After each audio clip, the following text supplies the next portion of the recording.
फिर hi good afternoon. Zoom वाले बच्चों turn your cameras on please. अच्छा, ए सुनो मेरी बात। जहाँ तक मेरे को याद है अपना AS15 चल रहा था क्या? एक काम करो ना आप, जो आपने लिखा होगा बहुत सारा थियोरी, बराबर के नहीं, एक बार नोटबुक निकालो जल्दी। अरे बात बात बंद। AS15 आज कंप्लीट करते हैं। बात बात बंद मैम, रुको।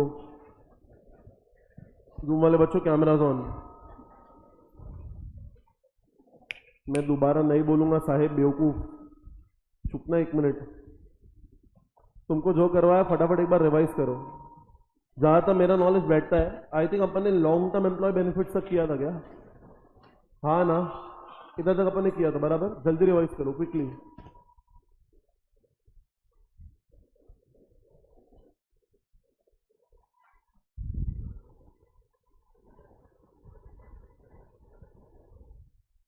बड़ा क्वेश्चन टाइम लगता है।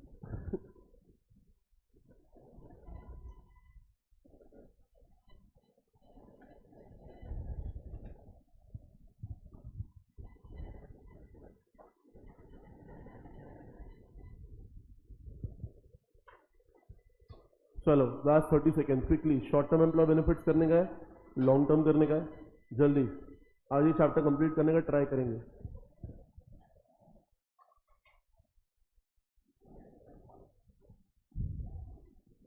या कैसा लग रहा है इतने दिन बाद क्लास आके?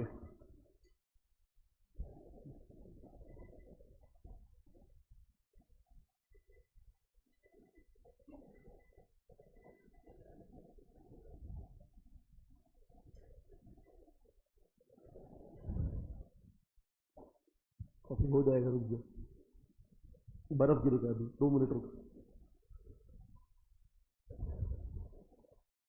Last 30 second quickly.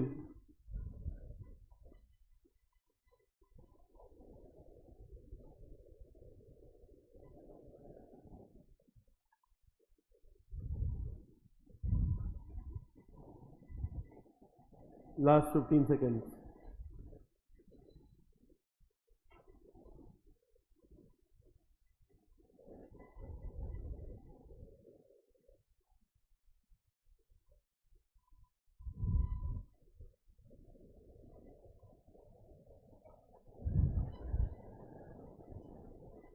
ओके फिर अब मेरी बात सुनो ध्यान से, मैं क्या बोल रहा हूँ। आप जो स्टैंडर्ड कर रहे हो गाइस, उस स्टैंडर्ड का नंबर क्या है? नाम क्या है?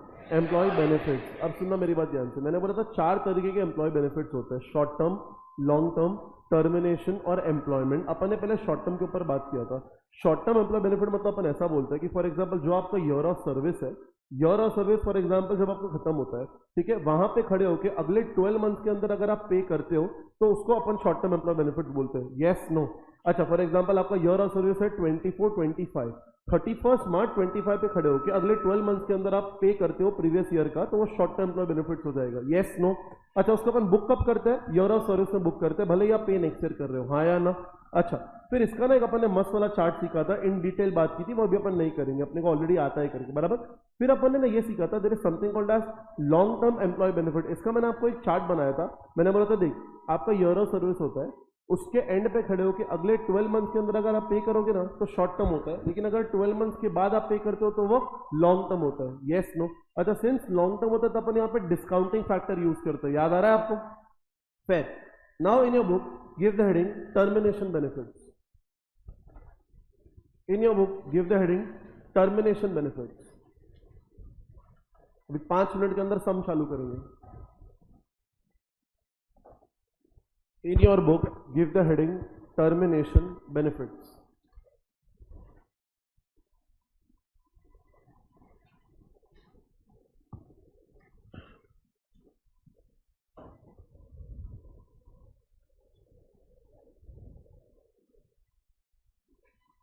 करेक्ट?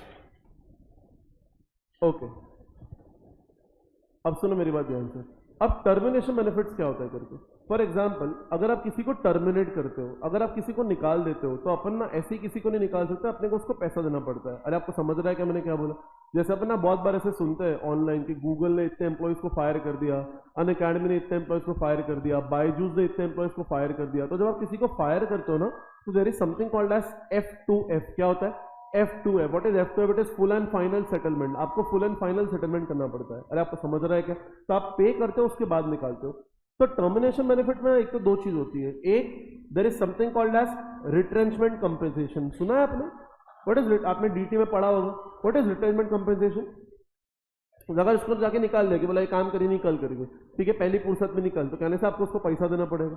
या तो फॉर एग्जाम्पल लेटर से एक बंदा है जो नियर रिटायरमेंट एज पे है, तो अपन उसे खुद जाके रिक्वेस्ट करते हैं भाई काम करना, खुद ही रिटायर होता ना करके। There is something called as voluntary retirement. सुना है आपने? बराबर। तो इन दोनों के केस में आप फॉर एग्जाम्पल जब पैसा देते हो तो उसको प्यार से टर्मिनेशन बेनिफिट बोलते हैं। क्या बोलते हैं? Termination benefit. अब मेरी बात सुनना ध्यान से, मैं क्या बोल रहा हूँ। एक बात बताओ, क्या तुम्हें डे वन पे पता होगा क्या कि तुम किसी को 20 साल बाद निकालने वाले हो? या तुम्हें डे वन में पता होगा क्या कि ये बंदा जो है वो 25 साल बाद 30 साल बाद जो है वो रिटायर होने वाला है? हाँ ना। अब इस केस में क्या करने का, तुम ओवर द ईयर्स बुक करोगे। फॉर एग्जाम्पल तुम्हारे पास कोई एम्प्लॉय आया सन 2000 में, ठीक है, और वो बंदा जो है वो रिटायर हुआ 2025 में, तो उसका जो फॉर एग्जांपल जैसे कोई टर्मिनेट होता है ना, तो आप उसको ग्रेचुटी वगैरह भी पे करते हो, बराबर। तो एक ग्रेचुटी वगैरह आप ओवर 25 ईयर्स बुक करोगे कि चल अपन ग्रेचुटी का तेल लगाना है, अपन ना वॉलंटरी रिटायरमेंट की बात करते हैं, कहने से वॉलंटरी रिटायरमेंट में आप उसको पैसा दोगे, हाँ ना। अब ये जो पैसे आप उसको दोगे, ये आप ओवर 25 ईयर्स बुक करोगे कि जिस साल आप निकालोगे उस साल बुक करोगे? अरे जिस साल निकालोगे उसी साल बुक करोगे ना। आपको थोड़ी पता है आप सामने वाले को कब निकालने वाले हो, तो आप वॉलंटरी रिटायरमेंट थोड़ी 25 ईयर्स में बुक कर सकते हो। अरे आपको समझ रहा है? तो ये हमेशा होना चाहिए in the year of accrual. Am I very very clear? तो देखो यहाँ पे लिखा भी है, as per AS 15 the terminal benefits are to be recorded in the year of.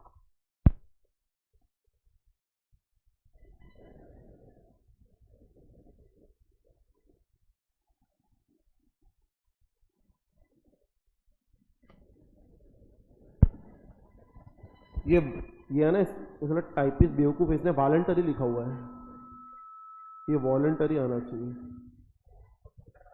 हाँ ये पूरा लिख दो, ये पूरा लिख दो ना, 3 ही तो लाइन है, जल्दी जल्दी करो।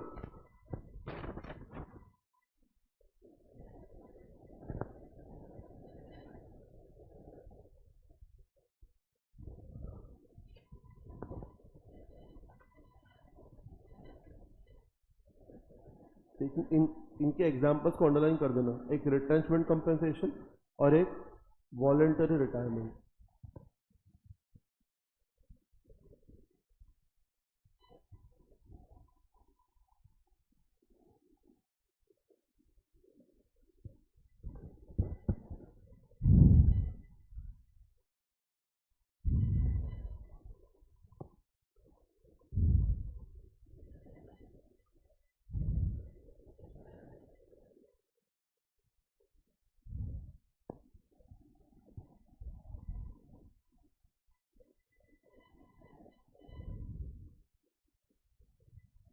करेक्ट? डन? ओके। अब इन सब में सबसे ज्यादा इंपॉर्टेंट आता है आपका post employment benefits. Now give the heading post employment benefits and mark it as important.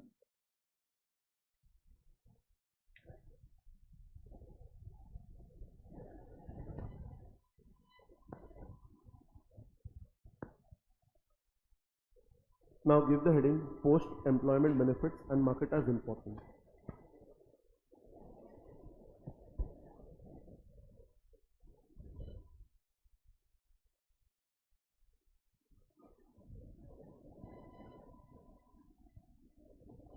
अब ये क्या होता है, ध्यान से सुनना।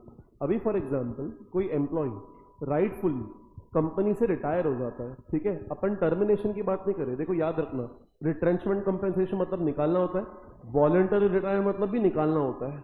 उसको खाली खुद बोला जाता है कि सुन अगर तू नहीं निकलेगा तो हम निकाल देंगे।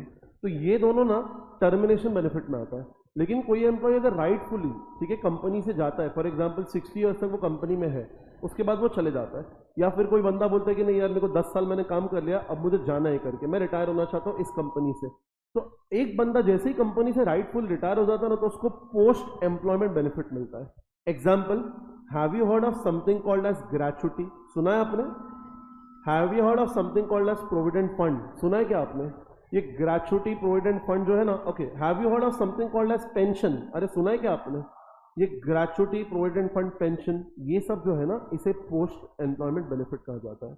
Am I very very clear? अच्छा, अब देखो क्या लिखा है, these are benefits payable at the time of retirement. कोई बंदा रिटायर हो जाएगा, उसके बाद उसको मिलेगा। As per AS 15 underline, these benefits are to be recognised as expense over the years of service. Years of service, कोई मेरे को बता सकता है इसका मतलब क्या है? मतलब कोई बंदा अगर आपकी कंपनी में 10 साल काम करता है, 10 साल, और 10 साल के बाद राइटफुली रिटायर हो जाता है, 11वें साल में रिटायर हो जाता है, तो जो ग्रेचुटी एक्सपेंडिचर है आप 11वें साल में बुक करोगे कि over a period of 10 years book करोगे? Over a period of 10 years. Am I very very clear? हाँ यही, लेकिन अगर आपने उसको निकाल दिया और आप उसको रिट्रेंचमेंट कंपेंसेशन दे रहे हो, कहने से वो तो 11 साल में ही आएगा। अरे हाँ ना, टर्मिनेशन बेनिफिट्स अलग है, पोस्ट एम्प्लॉयमेंट अलग है। Am I very very clear? I repeat again, अगर आप किसी को कंपनी से निकाल देते हो और रिट्रेंचमेंट कंपेंसेशन देते हो, तो जिस साल निकालोगे उसी साल बुक करने का। लेकिन अगर कोई बंदा राइटफुली रिटायर होके ग्रेचुटी ले रहा है, प्रोविडेंट फंड ले रहा है, तो वो ओवर द ईयर्स बुक होता है। Am I very very clear? Yes, no? अच्छा, फिर लिखा है, since it is basically a long term employ benefit, discounting factor slash present value concept is to be used. Obviously, अरे भाई इधर देख, ये देख, अभी फॉर एग्जांपल कोई बंदा आपके पास ईयर 2001 में आपके पास आया, बराबर? कोई बंदा आया, भाई मेरे बोला मेरे को भाई काम दे दो। अब आप, मुझे नहीं पता आपको पता है कि नहीं, लॉ ये बोलता है कि अगर कोई आपके पास 5 साल काम करता है, कितने साल काम करता है, तो 5 साल के बाद आपको उसका ग्रेचुटी काटना पड़ता है। कितने साल काम करता है तो 5 साल के बाद आपको उसका ग्रेचुटी काटना पड़ेगा। अब ये बंदा जो है ना, वो मेरे पास 5 ईयर्स तो था, तो 5 ईयर्स कितना हो गया करके, कहने से 2005 2006? Yes, no? ये बंदा अभी भी है। अब ये बंदा जो है मेरे पास और 10 साल काम करता है। अब अगर यहां पे आप 10 ईयर्स और जोड़ते हो तो कितना आता है? सॉरी, 2015 2016। अब ये जो अब ये 16-17 में 15-16 में रिटायर हो जाता है, तो जो ग्रेचुटी खर्चा है आप 15-16 में बुक करोगे कि ओवर द ईयर्स बुक करोगे? अब ओवर द ईयर मतलब कौन सा ईयर पता है? ये वाला, क्योंकि एज पर लॉ पहले 5 साल तो कट ही नहीं सकता ना, 5 साल के बाद कटना चाहिए। अरे आपको समझा मैंने क्या बोला? ये इतना सब डिटेल में है नहीं, वो तो मैं आपको बता रहा हूँ करके। आपके लिए खाली इतना याद रखना है, आप उसको डे 1 पे बुक करोगे, ईयर ऑफ रिटायरमेंट बुक करोगे कि ओवर द ईयर्स बुक करोगे? Over the year. अब सीधी बात है, 10 साल आपको खर्चा बुक करना है, तो कहने से आपको प्रेजेंट वैल्यू कंसेप्ट यूज करना पड़ेगा, हाँ ना? ओके, अब देखो क्या लिखा है, बाद में बोलता है amount debited to P&L each year is current service cost plus interest. अब ये करंट सर्विस कॉस्ट और इंटरेस्ट में आपको अभी नहीं समझेगा, आपको ना एक एग्जांपल करना पड़ेगा। तो अपन एग्जांपल करते हैं। पहले आप एक काम करो ना, ये लास्ट 4 लाइन आपको लिखनी पड़ेगी, लिखो ना बस। अब आपको कुछ नहीं लिखना करके सम्स के अलावा।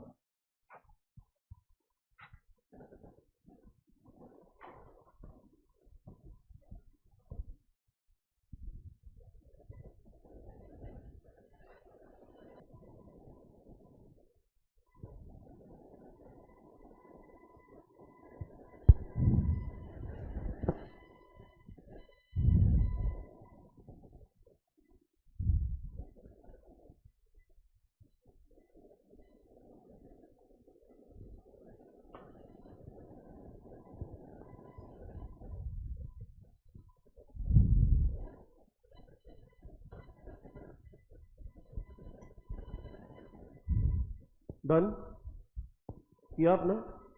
ओके, अब एक काम करते हैं, अपन ना एक एग्जांपल सीखते हैं, तो अपने को चीजें बेटर समझेगी। एग्जांपल पे थोड़ा ध्यान देना, बिकॉज उसके बाद अगला सम आपको करना है, बराबर? ओके, ये वाला एग्जांपल है करके।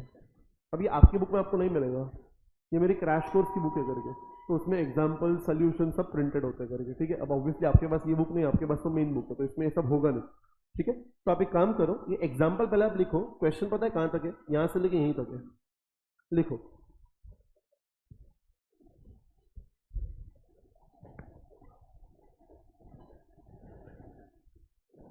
लिखो।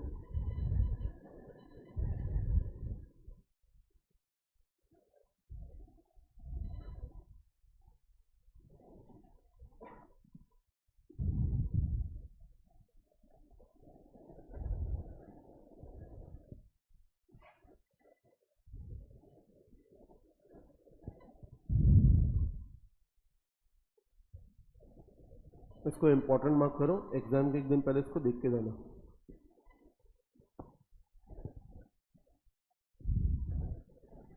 बस क्रैश कोर्स और मेन कोर्स में इतना ही फर्क होता है कि मैं क्रैश कोर्स में सोल्यूशन प्रिंट करवा देता हूँ, बाकी कराता मैं सेम हूँ, सब कुछ सेम। ठीक है, जितने सम्स आपको कराते हैं उतने उनको भी कराते हैं, बस सम्स प्रिंट होता है, इतना ही फर्क है।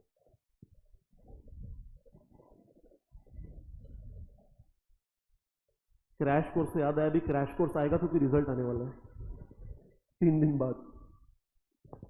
अभी उनकी बजाई जाएगी, फिर तुम्हारा भी नंबर आएगा।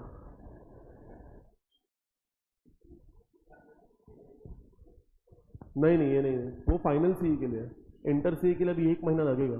तुम्हारा अटेम्प्ट तक बन जाएगा, तुम्हारा अटेम्प्ट तक बन जाएगा, या फिर ये आने वाले अटेम्प्ट तक बन। अभी वो फाइनल सी लॉन्च है, 8 या 9 तारीख को लॉन्च हो जाएगा फाइनल सी इन 50 पेजेस। इंटर सी शायद नेक्स्ट मंथ तक आ जाएगा। हाँ, फ्री नहीं है वो, पर ज़्यादा महंगी भी नहीं है, कितनी कुछ 399 रुपीज़ की है, बट ज़्यादा नहीं है, इतना ही रखें, ज़्यादा नहीं, बच्चों को ऐसा लूटना नहीं है। 399 मैक्स 299 उतना ही होगा, तो ये तो ठीक। 400 रुपये भी गरीबों, वो फाइनल सी के लिए 400 है, शायद आपके लिए तो और कम होगा, तो इतना ही है, ज़्यादा नहीं है। ठीक है, आएगा आएगा। क्या बोल रहा है? हाँ, डिस्काउंट मिलेगा ना 3 रुपये। चलो, बुक में कुछ नहीं है, मत ले। Can I start? ये अब मेरी बात सुन, स्टार्ट करें। ओके, ये देखो 1, अब ये सम पे ध्यान देना वरना अगला सम समझेगा नहीं। 1 2 3 start. See, they are telling you mister A will be retiring after 6 years. ठीक है, कंपनी को पता है कि भैया 6 साल बाद ही रिटायर होने वाला है करके, एंड कंपनी एस्टिमेट करी कि 6 साल बाद ही रिटायर होने वाला है। ये पूरा गेम बेस्ड ऑन एस्टिमेशन चलता है। And we are to pay him gratuity of 60 lakh, अपने को उसको 60 लाख का ग्रेचुटी पे करना है। Calculate the provision to be made each year using discounting factor @ 10%। अब मेरे को एक बात बताओ, 6 साल के बाद अपने को 60 लाख पे करना है, ये अपने को आज पता है, तो कहना है ऐसे अपने को हर साल साइड में 10-10 लाख पे करना चाहिए। अरे अब दिमाग लगाओ ना, आपको ना किसी को 6 साल के बाद 60 लाख रुपए पे करना है, तो साल का 10 लाख रुपए सेविंग करोगे कि नहीं करोगे? तो यहाँ पे वही लिखा है कि देख, annual charge without discounting factor is 60 lakh divide by 6 years and it is how much? 10 lakh. Yes no? ठीक है, अब आता है मेन पर्पस, ध्यान से सुनना, ये तेरे को समझ गया ना तो मजा आ जाएगा। ये देख, ईयर 0 है, मतलब डे 1। Yes no? बराबर। अच्छा, अब देख 1 2 3 4 5 6, कहने से अपने को इस दिन पे करना है। अरे बराबर ना। और आपने क्या बोला कि आदित्य सर एक काम करो, हर साल साइड में रख दो। कितना रखो? 10 लाख 10 लाख 10 लाख। Yes no? ठीक है, तो मैं रखता हूँ ना, कोई दिक्कत नहीं है। देख, मैं यहाँ पे ना साइड में रखता हूँ 10 लाख 10 लाख 10 लाख 10 लाख 10 लाख एंड 10 लाख। बराबर है क्या? हाँ ना। अब मैं कुछ क्वेश्चन पूछूंगा, बुद्धि लगा के मेरे को आंसर करने का, ठीक है? ये जो फर्स्ट वाला 10 लाख है, इधर पहला वाला 10 लाख है, सिर्फ 10 लाख की बात कर, ये मुझे कितने साल बाद पे करना है? हाँ, 6 साल के 5 साल? 6 वाला कॉन्फिडेंस नहीं दिख रहा है, 6 के 5 ना, बिकॉज आप तो ईयर 1 के एंड पे खड़े हो ना। ईयर 1 के एंड पे आपको 10 लाख जो साइड में रख रहे हो वो एक्चुअली पे कितने साल बाद करना है? 5 साल। अरे गिनो ना, second, third, fourth, fifth, six, 5 साल हो रहा है ना। मतलब कहने से this payment will be made after, अगर मैं इधर खड़ा होता तो ठीक है, अगर इधर खड़ा होता तो उसके बाद रुक जा। अब आप 6 ईयर के एंड पे खड़े हो, आपको 10 लाख पे करना है 6 ईयर के एंड पे। आई रिपीट, आप खड़े हो 6 ईयर के एंड पे और आपको 10 लाख पे भी करना है 6 ईयर के एंड पे। मतलब कहने से आपको 6 लाख पे करना है, आई मीन 10 लाख पे करना है नाउ, अभी पे करना है अभी, हाँ ना। अब ये इतना समझा आपको। अब अपने को ना इन्होंने बोला डिस्काउंटिंग फैक्टर यूज करना है @10%। अब नॉर्मली बच्चे पता है क्या करते हैं, आपको डिस्काउंटिंग फैक्टर तो मैंने सिखाया है करके, नॉर्मली बच्चे पता है क्या करते हैं, 1 डिवाइड बाय 1.10 और डिस्काउंटिंग फैक्टर लिख देते हैं। वो गलत है, मैं आपको बताता हूं वो गलत है। एक बार कैलकुलेटर लो आप लोग, वो आप लीज में करते थे, लीज का कंसेप्ट अलग है, इधर कंसेप्ट अलग है। कैलकुलेटर लो। अब मेरी बात ध्यान से सुनो, मैं क्या बोल रहा हूं। अपने को ना, आप ना ऐसे मत जाना, अपने को ऐसे जाना पड़ेगा। You cannot go from left to right, you have to go from right to left. Why? Because अगर आपकी बुद्धि चल रही है, 1 देख किधर लिखा हुआ है, मतलब पहले it will be 6, then 5, then 4, then 3, then 2, then 1। अरे आपको समझ रहा है मैं क्या बोल रहा हूं? मतलब एक काम करो, कैलकुलेटर लो आपने, लिया आपने, अच्छा अब बुद्धि लगाना।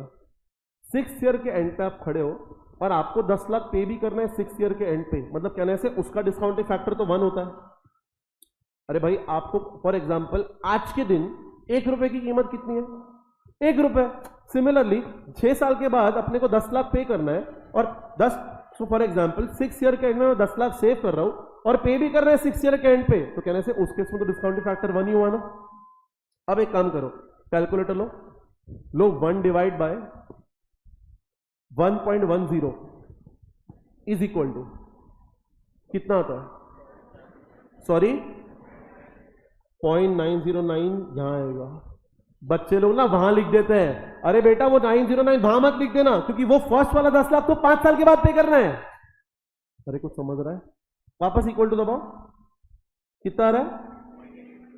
सॉरी 0.826 लिखना क्यों नहीं जा रहा है?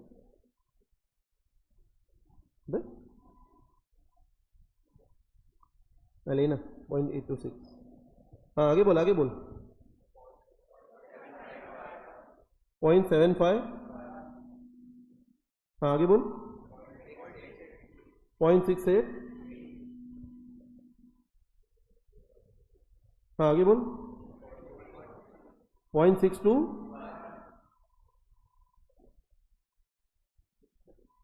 लिखने नहीं दे रहा है क्या दोस्तों? 0.621। अरे आपको समझा कि मैंने क्या बोला? प्लीज मिस्टेक मत कर देना। बच्चे पता है क्या करते हैं, 1 डिवाइड बाय 1.10 किया और इधर 0.909 लिख देते हैं, वो गलत है। उसका मतलब आप ये बोल रहे हो कि आपको ये 10 लाख 1 साल के बाद पे करना है। नहीं, आपको फर्स्ट वाला 10 लाख तो 5 साल के बाद पे करना है ना, तो आपको उल्टा जाना पड़ेगा। बुद्धि चल रही है क्या तुम्हारी? अब देखो क्या करना है, अब बड़ा सिंपल है, मैं दूंगा आपको लिखने। अब क्या करना है ये देख, अपन लिखेंगे ईयर 1 2 3 4 5 6, अपन लिखेंगे अमाउंट। फिर अगर आपको समझ में आ रहा है, देख मैंने ये भी लिखा है पे आफ्टर, देखो मैंने ऊपर से नहीं मैंने नीचे से चालू किया, दिख रहा है आपको? नाउ 1 2 3 4 5, अरे याद आ रहा है क्या आपको? और फिर डिस्काउंटिंग फैक्टर के साथ मल्टीप्लाई करके अपन पीवी निकालेंगे। Do you get this? देखो नीचे पीवी भी उसने निकाल के दिया है। कुछ समझा? यस नो, हाँ ना? पहले आप इतना लिखो, सम अब तक पूरा नहीं हुआ है, सम अब तक पूरा नहीं हुआ है। सुनो मेरी बात सुनो, जब आप इतना समझा कि नहीं समझा कि 10 लाख लिखना है, उसको प्रेजेंट वैल्यू के साथ मल्टीप्लाई करना है, बस प्रेजेंट वैल्यू करेक्ट होना चाहिए। और आप क्या निकालोगे? प्रेजेंट वैल्यू निकाल लोगे। जो प्रेजेंट वैल्यू होता है ना, उसको अपन प्यार से करंट सर्विस कॉस्ट बोलते हैं। क्या बोलते हैं? अरे क्या बोलते हैं? याद है आपको? उधर एक लाइन लिखा था करंट सर्विस कॉस्ट, मैंने बोला बेटा अभी नहीं समझेगा बाद में समझेगा। याद आ रहा है क्या आपको?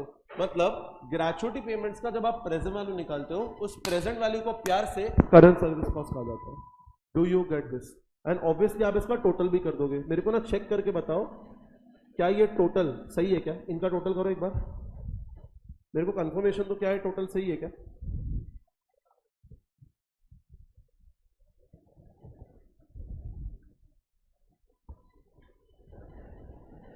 Is it correct?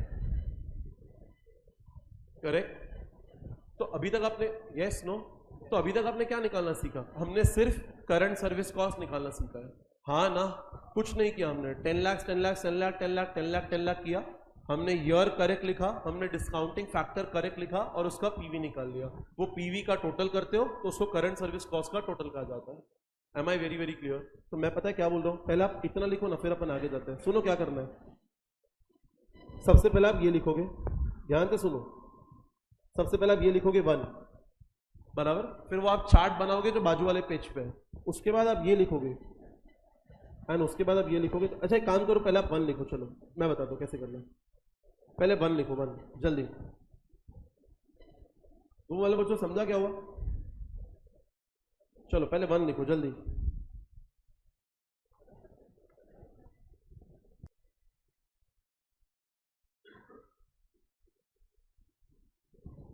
Okay, well that is a point number 1। Is it done?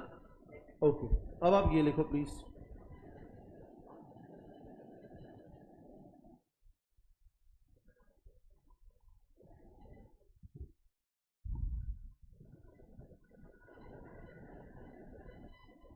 Okay, अब सुनो, अब आप सीधा ये वाला टेबल कॉपी करो। क्यों? अरे वो ऊपर वाला टेबल भी तो सेम ही है ना, उसमें खाली फाइनल अमाउंट नहीं है। तो मैं बोलता हूँ 2-2 बार क्यों करने का, डायरेक्ट ये टेबल कॉपी करो ना। अरे समझ रहा है क्या हो रहा है? इधर तक जल्दी। ओके, now वापस पेन्स डाउन, कैलकुलेटर हाथ में। लिख दिया आपने? गाइस मैं वेट कर रहा हूँ आपका यार। हीरो बाकी है क्या? नहीं लिख कर मैं रुकता हूँ, फिर बाकी है तो जल्दी लिख। ना बोल के लिखे जा रहा है। लिख जल्दी लिख। एक लाइन बाकी है, दिख रहा है मुझे। लिख जल्दी लिख भाई, रुकाओ ना।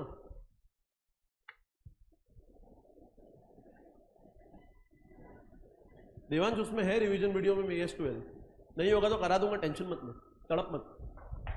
तुम्हारे टाइम में तो वापस मैराथन आएगा ही, तो टेंशन क्यों ले रहा है? चलो मेरी बात सुन, रेडी? अब सुन, इंपॉर्टेंट देख, ये तो आपने अब तक सिर्फ करंट सर्विस कॉस्ट निकाला।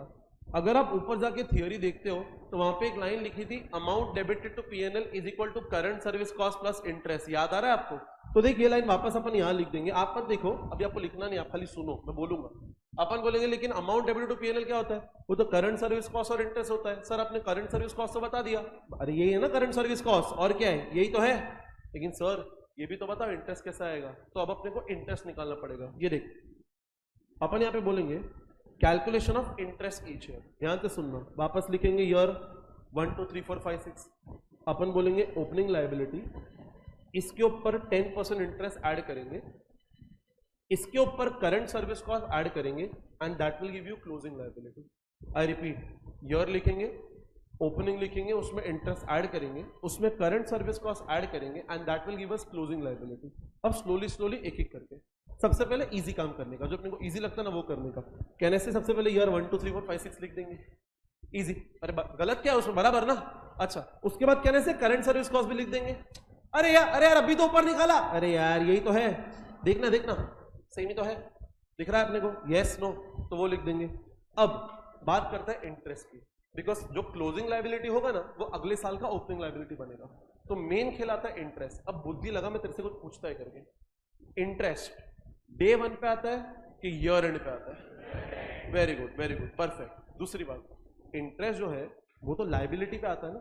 फॉर एग्जाम्पल तेरी बुक्स में अगर डे 1 पे लोन हुआ तो ईयर एंड पे इंटरेस्ट आएगा ना, अगर डे 1 पे लोन ही नहीं हुआ तो। फॉर एग्जाम्पल ध्यान से सुन, ये जो 10 लाख रुपए, ये वाले 10 लाख, ये वाला जो 10 लाख रुपए है, it is like a liability for you, because तेरे को अपने एम्प्लॉय को पे करने का है, हाँ या ना? पर ये 10 लाख तो ईयर 1 के एंड पे साइड में रखेगा ना, बिकॉज कमाई तो कब करेगा? अरे तुझे कैसे पता चलेगा प्रॉफिट हुआ है कि लॉस हुआ है? ईयर के एंड पे। अब प्रॉफिट हुआ रहेगा तो 10 लाख साइड में रखेगा ना। तो कहने से जो 10 लाख रुपए तो रख रहा है साइड में, वो तो ईयर एंड पे रख रहा है, तो ओपनिंग लायबिलिटी कुछ है ही नहीं। अगर ओपनिंग लायबिलिटी कुछ है ही नहीं तो कहने से ईयर 1 में तो इंटरेस्ट ही नहीं आएगा।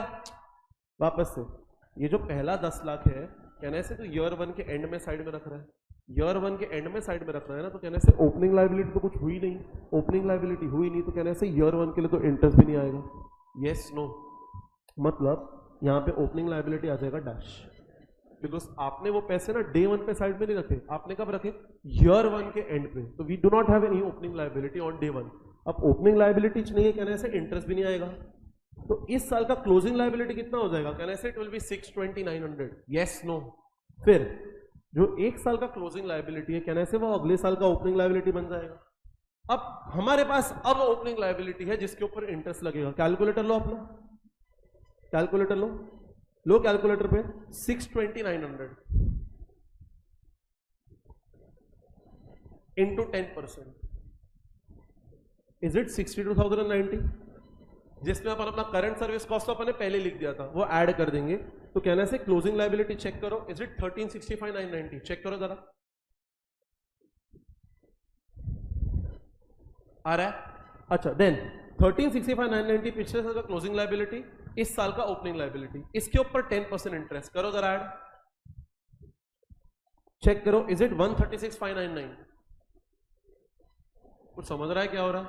आई रिपीट, ईयर 1 का जो क्लोजिंग लायबिलिटी है वो ईयर 2 का ओपनिंग लायबिलिटी है जिसके ऊपर 10% इंटरेस्ट लगा 62,090, फिर अपने तीनों को जोड़ दिया तो क्लोजिंग लायबिलिटी आ गया।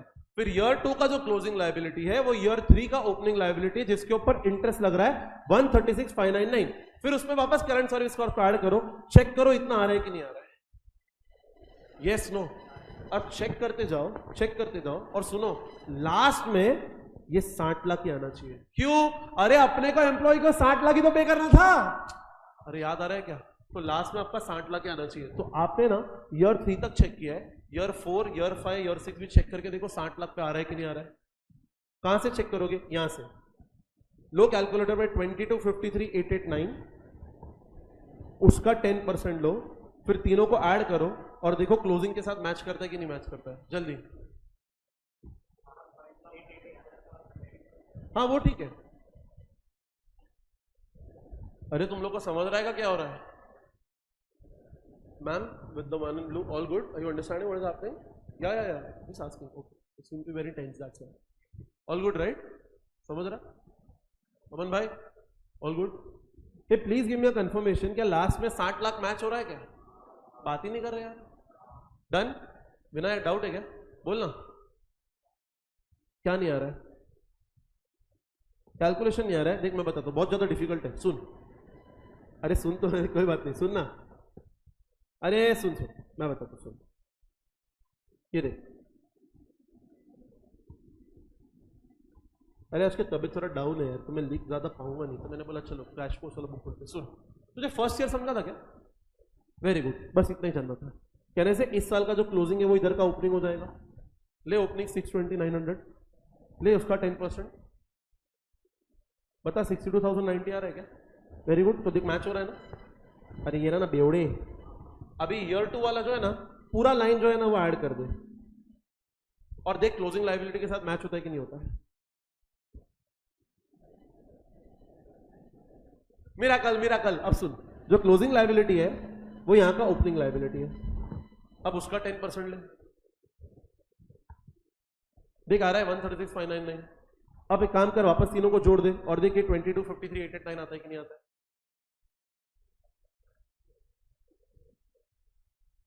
आ गया? ओके, मेरे को कंफर्मेशन दो, क्या सब करने के बाद लास्ट में 60 लाख आ रहा है कि नहीं आ रहा है? अरे आना ही चाहिए ना, बिकॉज अल्टीमेटली आपको आपके एम्प्लॉय को 60 लाख ही तो पे करना था। Do you get this? Can't hear you, yes no? अब सुन, मेरी बात ध्यान से सुन।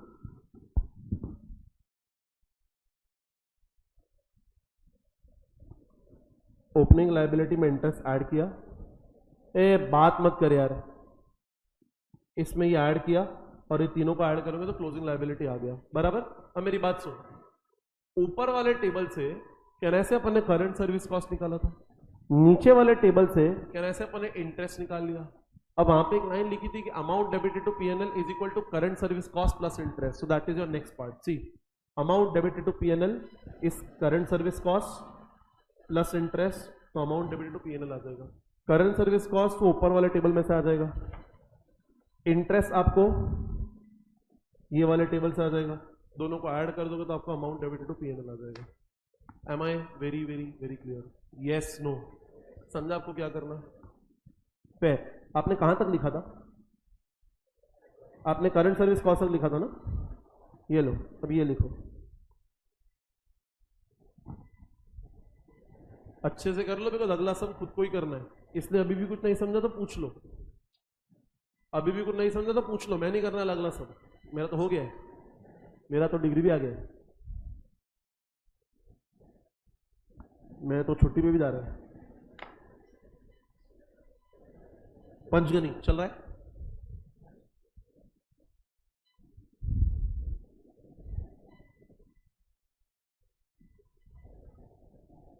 हाँ 120 रुपए का डिफरेंस। हाँ चलता है देख।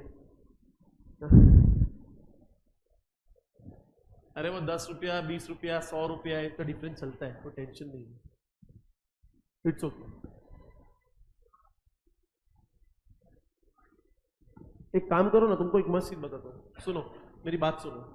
जो लास्ट ईयर का इंटरेस्ट है ना, तुमको एक टिप देता हूँ, उसको ना तुम एक काम करो, तुम ना बैलेंसिंग फिगर ले लेना, देख मैच हो जाएगा।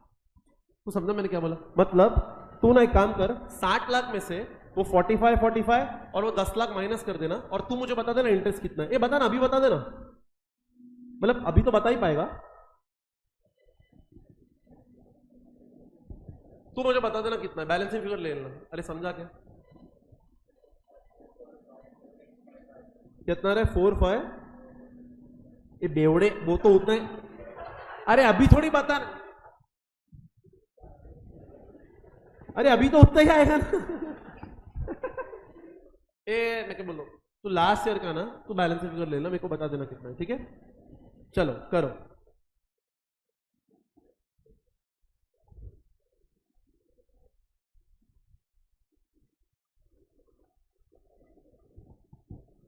घंटी क्यों लगा है जब उसको सुनाई नहीं देता है? तो 5 बार दबा दिया यार। खाना खाया?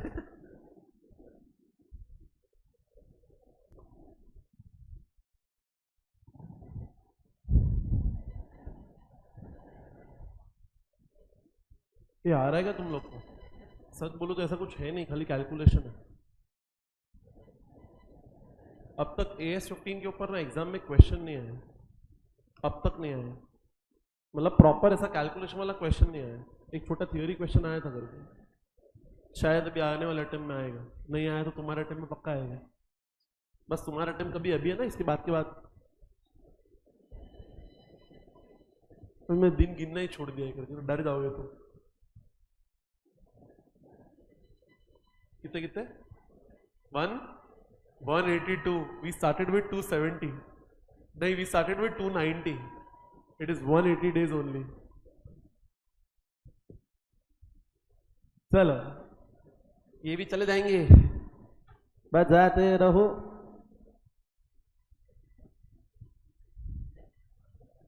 देवांश बेवड़े, देवांश बोलता है 4 5 4 6 5 4 बैलेंसिंग फिगर है। वाह देवांश वाह, थैंक्स। हाँ ओके, इज इट डन?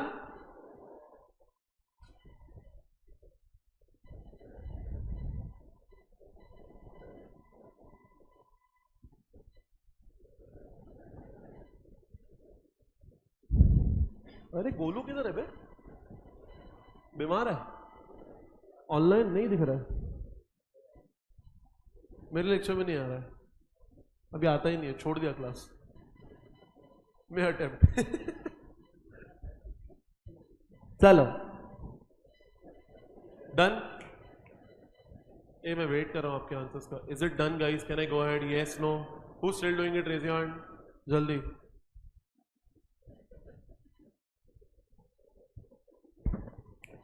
बात मत करे साहिब, नॉनसेंस। साहिब तो आ गया, जल्दी आ गया। कैलकुलेटर क्यों नहीं लाया बे? भूल गया? अच्छा नॉनसेंस। साहिब आ गया, जल्दी आ गया, जल्दी जल्दी आ गया, फटफट आ गया, आ गया नॉनसेंस। ये बेटा बैग हटा, उसको आने दे। आ गया, नहीं दिखने दे, आ गया, जल्दी कर जल्दी कर।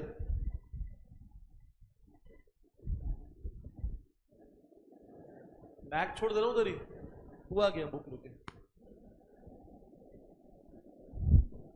आपकी दोस्त के क्लास नहीं है, कभी आप नहीं आते हो, कभी वो नहीं आती।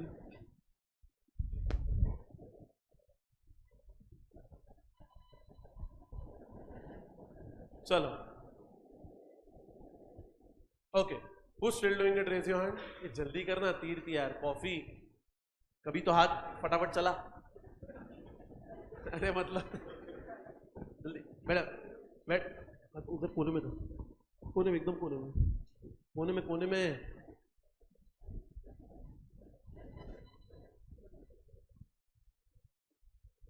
कोने में, जल्दी जल्दी जल्दी कर, जल्दी कर, बाहर भेज दूंगा, जल्दी कर। एकदम हो गया होगा नहीं, अंदर जा जल्दी, और अंदर। हाँ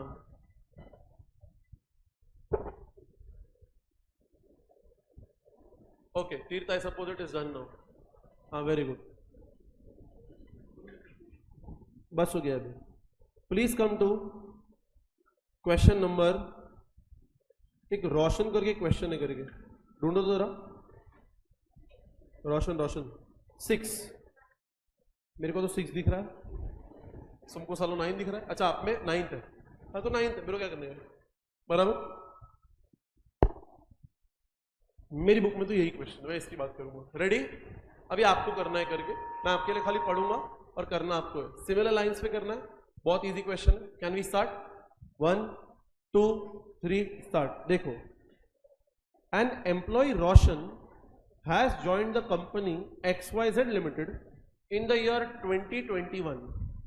The annual emoluments of Roshan as decided is 14,9210. Annual emoluments मतलब salary, इंग्लिश का प्रॉब्लम है ना तो बता रहा हूँ, सैलरी, ठीक है। The company also has a policy of giving a lump sum payment of, underline, 25% of last drawn salary of the employee for each completed year of service if the employee retires after completing minimum 5 years of service। मतलब क्या? मतलब ये कि अगर employ 5 साल company में काम करता है तो जो उसकी आखिरी सैलरी है उसका 25% लेंगे और उसको 5 साल के साथ मल्टीप्लाई करेंगे। वापस से, अगर एम्प्लॉय 10 साल काम करता है तो उसकी जो आखिरी सैलरी है उसका 25% लेंगे और उसको 10 साल के साथ मल्टीप्लाई करेंगे। अगर कोई एम्प्लॉय 20 साल काम करता है तो जो उसकी आखिरी सैलरी है उसका 25% लेंगे और उसको 20 साल के साथ मल्टीप्लाई करेंगे। Yes no? देखो वही लिखा है, 25% of last drawn salary for each completed year of service if the employ retired after completing minimum 5 years service. कम से कम उसको 5 साल तो काम करना ही पड़ेगा, ठीक है। The salary of Roshan is expected to grow at 10% per annum। इसको 10% का ग्रोथ मिल रहा है, बहुत ही भंगार ग्रोथ है। 10% का ग्रोथ इज नथिंग बिकॉज 10% से महंगाई बढ़ती है, तो उसका सैलरी भी 10% से बढ़ा देगा। तो इफ यू अंडरस्टैंड, कुछ नहीं बढ़ा है। अरे कुछ समझा क्या? हाँ, फिर the company has inducted Roshan in the beginning of the year and it is expected that he will complete minimum 5 year term before retiring. Company को लग रहा है कि कम से कम ये 5 साल तो हमारे साथ रहेगा ही रहेगा। Thus he will get 5 yearly increment। हर साल उसको 10% का इंक्रीमेंट मिलेगा 5 बार, इसलिए 5 yearly increment लिखा है। What is the amount the company should charge in its P&L each year as cost of defined benefit obligation? अब वो defined benefit obligation वर्ड गया तेल लगा दे, आपको इतना तो समझता है ना कि amount debited to P&L shall be current service cost plus interest। हाँ ना? Okay। Also calculate current service cost and interest cost to be charged per year taking a discount rate of 10%. Now comes the best part. PV factor for 8% is 0.735, 0.794, 0.857, 0.926 और 1। अगर तुम्हारी बुद्धि थोड़ी active है ना, देख उन्होंने तेरे को डिस्काउंटिंग फैक्टर भी उल्टा दे रखा है। वो उल्टा दे रखा है जानबूझ के, क्योंकि तेरे को भी उल्टा ही लेना है। आप ना नॉर्मली क्या करते हो, आप ऐसा 1 से स्टार्ट करते हो ना, ये लोग आपको बोल रहे हैं 1 से स्टार्ट मत करना, देख 1 लास्ट में दिया हुआ है, कहने से this is for your benefit only. अच्छा, अब ये सब ना आप कर लोगे, कोई बड़ी बात नहीं है, बस एक प्रॉब्लम है। पिछले सम में आपको मैंने 60 लाख दे रखा था, तो आपने 60 लाख को डिवाइड करके पता चल गया कि हर साल 10-10 लाख आना चाहिए। यहाँ पे ना वो टोटल अमाउंट ही नहीं दे रखा है, वो कैसे निकालोगे मैं वो जानना चाहता हूँ, जरा मुझे निकाल के बताओ। आई रिपीट, पिछले क्वेश्चन में ना टोटल 60 लाख दे रखा था, तो आप देख पिछले क्वेश्चन में ना तुझे पता था कि तुझे एम्प्लॉय को कितना देना। ये मेरी बात सुन, होशियारी सुन, करना आपको ये।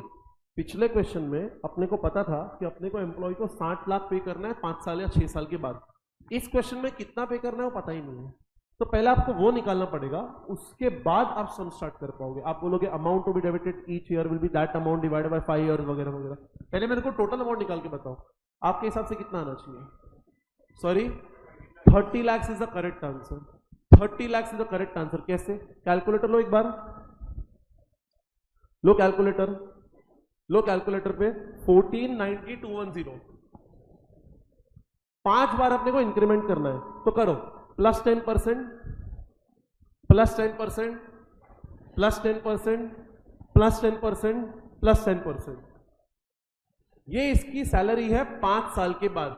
अब आपको क्या करना है, इस सैलरी का 25% देना है, तो लो इंटू 25%, बराबर। अब इसको आपको मल्टीप्लाई करना है 5 साल के साथ। अरे याद है क्या मैंने आपको बताया था, बराबर। Now this you multiply this with 5 years, multiply this with 5 years, कितना आ रहा है, 30 लाख। अब आपको सब कुछ समझ जाएगा। जैसे 30 लाख और डिवाइड बाय 5 इयर्स करोगे तो हर साल 6 लाख आएगा, फिर वो 6 लाख का डिस्काउंटिंग फैक्टर लेना वगैरह वगैरह। Am I very very clear? Yes no? कोई है जैसा इसको ये नहीं समझा कि 30 लाख कैसा है, प्लीज मेरे को बोलो ना, आई हेल्प यू।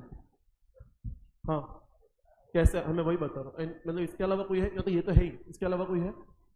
सुनो, आई रिपीट अगेन। आप 149210 के ऊपर 10% 5 बार लगाओगे तो कहने से उसका 5 साल के बाद का सैलरी आ जाएगा। करना भाई जल्दी। 149210 के ऊपर +10%, +10%, +10%, +10%, +10%। हाँ, ये उसके 5 साल के बाद का सैलरी है, बराबर। अब अपने को ग्रेचुटी देना है, ग्रेचुटी देने के लिए इंटू 25%, बराबर। ये 1 साल का हो गया। बोला था each completed year of service, तो दिस मल्टीप्लाई विथ 5 इयर्स, कर इंटू 5, कितना आ रहा है ना 30 लाख। अरे यस नो? फिर आपका सब नॉर्मल है, जैसे पिछले सब में 60 लाख था ना, वैसे इस सब में 30 लाख है। फिर आप देख देख के कर लेना। अरे समझा? तो एक काम करो ना, सुनो, एक काम करो, आप ये कॉपी करो, ये कॉपी करो, तो इतना कॉपी करो पहले जल्दी।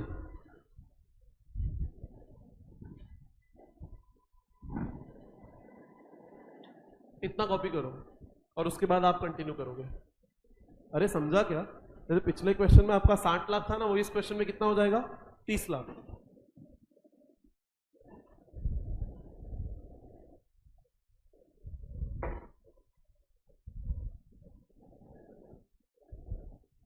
ये 24 लाख आएगा, 30 लाख आएगा भाई। हाँ समझा। अच्छा वो लास्ट लॉन्च सैलरी उसने 24 लाख निकाल के दिया है, समझा।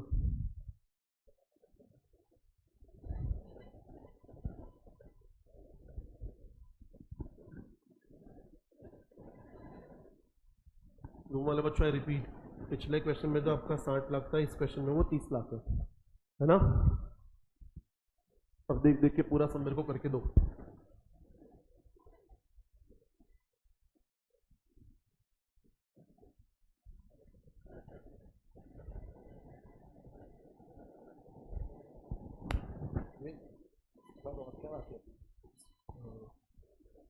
उसको छोड़ दो, छोड़ दो, उसको छोड़ दो, ठीक कर दो। ये शूटिंग ठीक कर दो। 25 हो गया ना, क्या बाकी है? 22 बाकी है। Is it done? अब तो डिस्कस करेंगे। पाजी इधर क्या बैठा है पागल, पाजी पागल आदमी यार, कुछ भी। और तू साले और स्लो लिख, ला बुक दे। पाजी साला पागल है यार कसम से। डिस्कस करेंगे। सुने बेवड़े, दाढ़ी नहीं है फिर भी ऐसे कर रहा है। सुन मेरी बात सुन। Can I start? सुन, रूम वाले बच्चों रेडी? ओके, अब मैं डिक्टेट करता हूं, सुन। सबसे पहले आपका जो करंट सर्विस कॉस्ट है, ठीक है, वो आना चाहिए। आप लिखोगे ईयर 1 2 3 4 5। आपका करंट सर्विस कॉस्ट आना चाहिए 4,41,000, 476,400, 5,14,200, 5,55,600, 5,55,600 और 6 लाख। इसमें किसी को कोई भी दिक्कत? रेड टी शर्ट बात नहीं, इसमें किसी को कोई भी दिक्कत? ओके देन अब बात करता है इंटरेस्ट की। इंटरेस्ट ईयर 1 में तो कुछ भी नहीं आएगा, बराबर। ईयर 2 में 35,280 अप्रोक्स, ईयर 3 में 76,214, ईयर 4 में 123,448 एंड ईयर 5 में 177,858। मैम रुको ना, यस नो? डन? रूम वाले बच्चों ऑल गुड?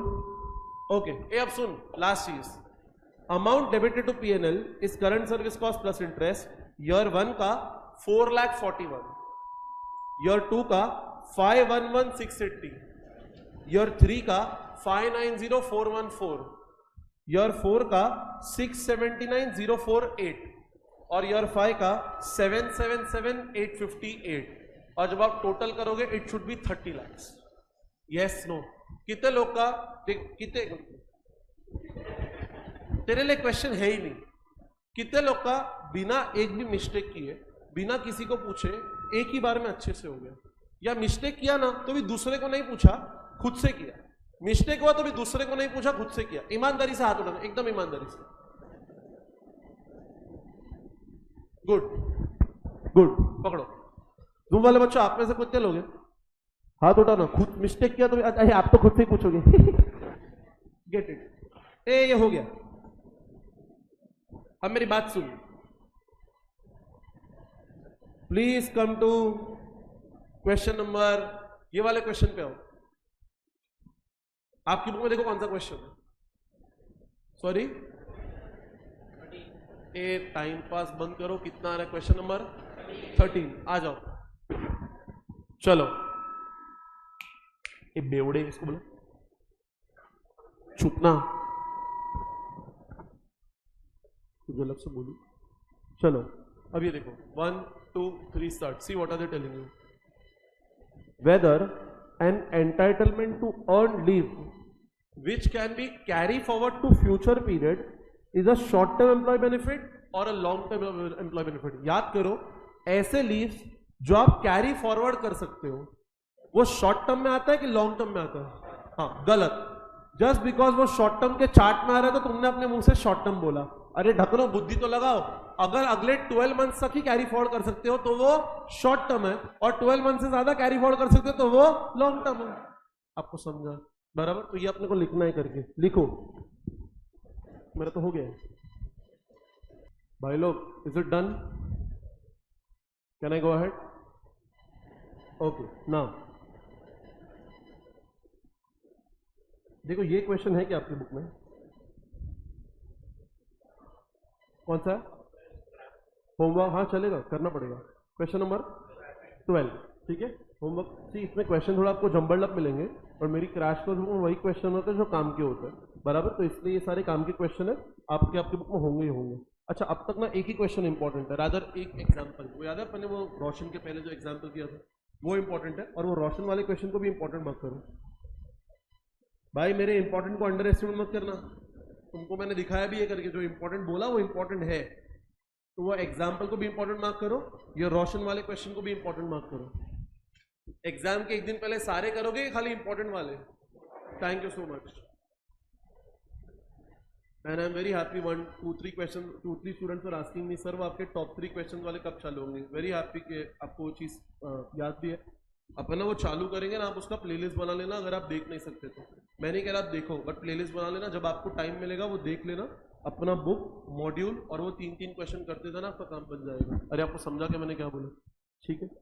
फिर चैनल को लाइक और सब्सक्राइब तो आप कर ही दोगे, तो उसकी बात तो करते ही नहीं।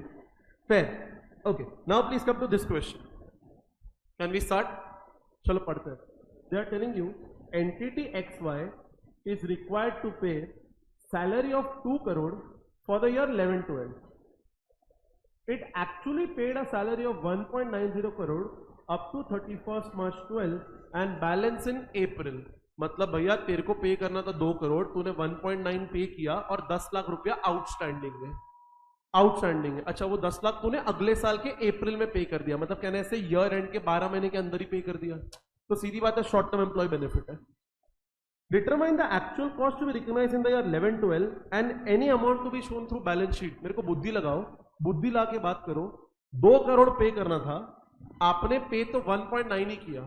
आप अपने ईयर में बुक कितना करोगे? 1.9 बुक करोगे कि 2 करोड़ बुक करोगे? अरे बुक तो 2 करोड़ ही करेंगे ना। याद है आपको? आप तो ये 12वीं में करते थे, आप बोलते थे 2 salary paid 1.90 add outstanding salary 10 lakh और बाहर 2 करोड़ आ जाएगा। अच्छा, तो बुक कितना करेंगे? 2 करोड़। अच्छा, बैलेंस शीट में कुछ जाएगा क्या? हाँ, वो 10 लाख जो आउटस्टैंडिंग है वो बैलेंस शीट में जाएगा। कहने से बेबी क्वेश्चन है, बराबर। तो ये भी मॉड्यूल का क्वेश्चन है, इसलिए मुझे कराना पड़ा। लिख दो इसका सोल्यूशन जल्दी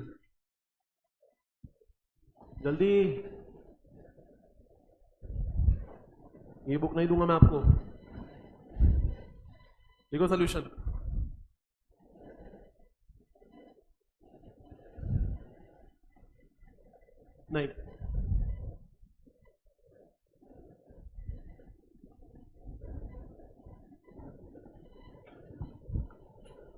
तो ये मुझे ये पूछ रहा था कि मैंने जैसे फाइनल सी बच्चों के लिए बुक बनाई है 50 पेज की, मतलब फाइनल सी का entire accounts in 50 pages, all theory with important marking question. तो वो सी एंटर वालों के लिए भी बन रहा है। फाइनल सी का लॉन्च डेट आई थिंक 8 या 9 जुलाई है, थोड़ा फाइनल टच बाकी है। उसके बाद 1 महीना लगेगा इंटर सी का बनने के लिए, उसके बाद इंटर सी का बनेगा। तो वो 3 पूछ रहा था, तो आपके अटेंड तक आ जाएंगे।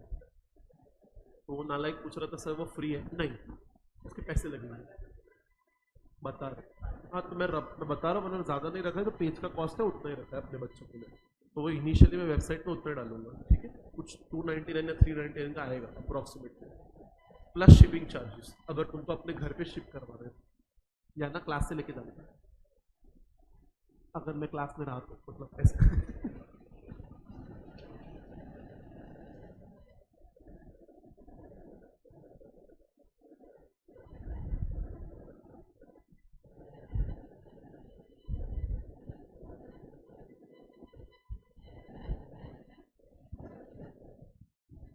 दो मेरे बच्चों हो गया सारा। सागर सर का क्या चालू है टॉपिक? हो गया क्या सागर सर का? सॉरी समझा ही नहीं मुझे। क्लबिंग खत्म? ओ मतलब एंड पे डीटीवी। सर का भी नाम नहीं है ना, बराबर मुझे याद है।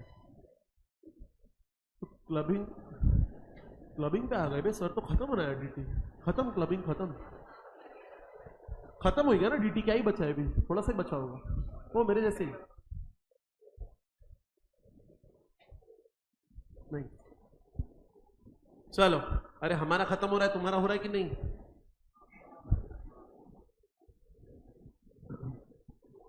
चलो गाइस, इज इट डन? ए मेरी बात सुन, इज इट डन? ओके ना, अब ये क्वेश्चन इस पे आओ तो, दिस क्वेश्चन प्लीज, ये भी होगा आपकी बुक में, इसको इंपॉर्टेंट मार्क करो। ओके सुनो, कैन आई स्टार्ट? ओके आवाज एकदम बंद। देखो क्या लिखा है, they are telling you a company has a scheme for payment of travelling employees to retiring employees, underline the word retiring employees, बराबर। मतलब आप अपने ऐसे एम्प्लॉइज जो है जो रिटायर होना चाहते हैं उनको आपको कुछ पे करना चाहते हो करके, बराबर। ये रिटायरमेंट ले, रिटायरमेंट मतलब मेरे को एक बात बताओ करके, रिटायरमेंट मतलब कहने से ये पोस्ट एम्प्लॉयमेंट बेनिफिट्स हो गए। अरे टर्मिनेटिंग थोड़ी लिखा है, ये रिटायरमेंट है। मैंने आपको बताया ना टर्मिनेशन मतलब क्या होता है, निकाल देते हैं। ये तो बेचारा रिटायर हो रहा है, रिटायर हो रहा है मतलब कहने से इसको पोस्ट एम्प्लॉयमेंट बेनिफिट्स मिलेंगे, यस नो? तो यहां पे लिखो ना, यहां पे अपन बात करेंगे पोस्ट एम्प्लॉयमेंट बेनिफिट्स की। अच्छा, जो पोस्ट एम्प्लॉयमेंट बेनिफिट है, कैन आई से it is booked over the years of service. ये मैं कुछ गलत लिखा है क्या? ये सही है ना? बात ही नहीं कर रहे यार, बाद में देखो क्या लिखा, under the scheme the retiring employees are entitled to reimbursement of certain travel expenses for class they are entitled to as per company rule, and to a lump sum payment to cover expenses on food and stay during the travel. For example employ जो भी category का है, for example ऐसा junior staff रहेगा ना तो उसको ऐसा बीएसटी बस में भेजेंगे, ठीक है। तो बीएसटी बस का भाड़ा और उसका स्टे का खर्चा और खाने का खर्चा। लेकिन ऐसा सीनियर स्टाफ रहता है ना तो उसको क्या ऐसा फ्लाइट में भेजते हैं, ठीक है। फ्लाइट में ऐसा वो बिजनेस क्लास होता है, उसका भाड़ा plus stay plus food.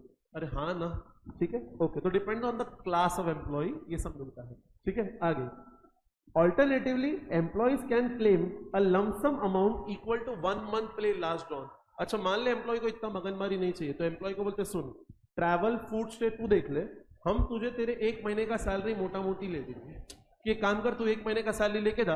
For example मान ले तेरे को ना, देख तेरे को तो हम क्या दे रहे थे, तेरा travel plus food plus stay ये तो हम दे ही रहे थे। मान ले तेरे को इतना मगनमारी नहीं चाहिए तो तू एक काम कर, हम तेरे को सीधा तेरे 1 महीने का सैलरी दे देते, तू मैनेज कर ले, हाँ ना। अच्छा आप क्या चूज करोगे? आप 1 महीने का सैलरी चूज करोगे कि ट्रैवल फूड से चूज करोगे?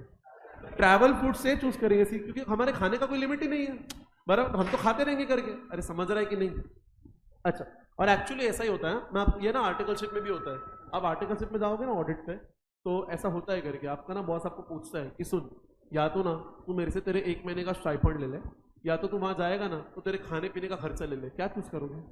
खाने पीने का खर्चा, क्योंकि वहां पे जाने के बाद तो कोई स्टॉपेज नहीं है, जो मंगाना है मंगाओ करके। अरे समझ रहा है क्या? तो अपने को यही करने का स्मार्ट डिसीजन। ठीक है, अब देखो आगे क्या लिखा है। The company's condition in this matter are travelling allowance does not depend upon the length of service of employ. मतलब अगर तेरे को ज्वाइन किए 5 महीना हुआ तो भी तुझे मिलेगा, अगर तुझे ज्वाइन किए 10 साल हो गए तो भी तुझे मिलेगा। It is restricted to employees' eligibility under the travel rule of the company or where option of lump sum payment is exercised equal to last paid drawn। मतलब कि मिलेगा कितना भाई, या तो फूड स्टे ट्रैवल मिलेगा या 1 महीने का सैलरी मिलेगा, पर मिलेगा कंफर्म। अरे हाँ ना। अच्छा, फिर देखो क्या लिखा है। Since it is not related to length of service of employee, it is accounted for, underline, on claim basis। on claim basis। आपको पता है क्वेश्चन का तात्पर्य क्या था? आपको पता है क्वेश्चन में बोलना क्या चाह रहा है? इसने ये जो खर्चा है बुक किया है क्लेम बेसिस के ऊपर। किस पे बुक किया है? आप मुझे बात बताओ, रिटायरिंग एम्प्लॉयज का जो खर्चा होता है आप क्लेम बेसिस पे बुक करते हो कि over the year the service book करते हो? बस यही पूछा है, बस यही पूछा है। इतना घुमा फिरा के ना टाइम पास कर रहा है आपको, आपको कंपनी के अंदर फील लेके गया, बराबर। लास्ट में आपको देख क्या पूछा है, state whether the contention of the company are correct as per relevant accounting standard. इन्होंने क्लेम बेस पे बुक किया। क्लेम मतलब क्या होता है? जब तू बिल सबमिट करेगा ना तब हम बुक करेंगे। आपको ऐसा करना है कि over the year the service book करना है। अरे आपको over the year the service estimate करके बुक करना पड़ेगा, because this is the benefit made to retirement employees. अरे यस नो, तो the company's contention is not correct. अब गिव रीजंस करके तो अपन क्या कर देंगे, अपन रीजन दे देंगे। समझा? अभी ना ये आंसर ना आपको ऐसा लग रहा है आपको लिखना पड़ रहा है। ये चैप्टर जब खत्म हो जाएगा ना तो मैं आपको मॉड्यूल डाउनलोड करके इसके आंसर्स दिखाऊंगा। ये एक एक आंसर जो आपने लिखा है ना वो 1.5 पेज का है मॉड्यूल में। कितना? स्पेशली ये क्वेश्चन 1 पेज का है, मॉड्यूल का 1 पेज। आपको समझ रहा है? इसलिए बच्चों को मैं क्लास में आंसर लिखवा देता हूँ। Do you get this? तो चुपचाप लिखो। अब सुन, कुछ इंपॉर्टेंट पढ़ते हैं, सुन मेरी बात।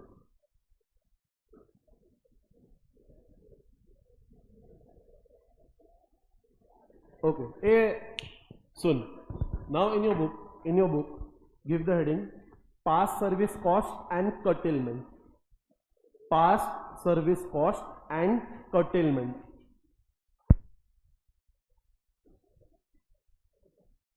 टेक्स्ट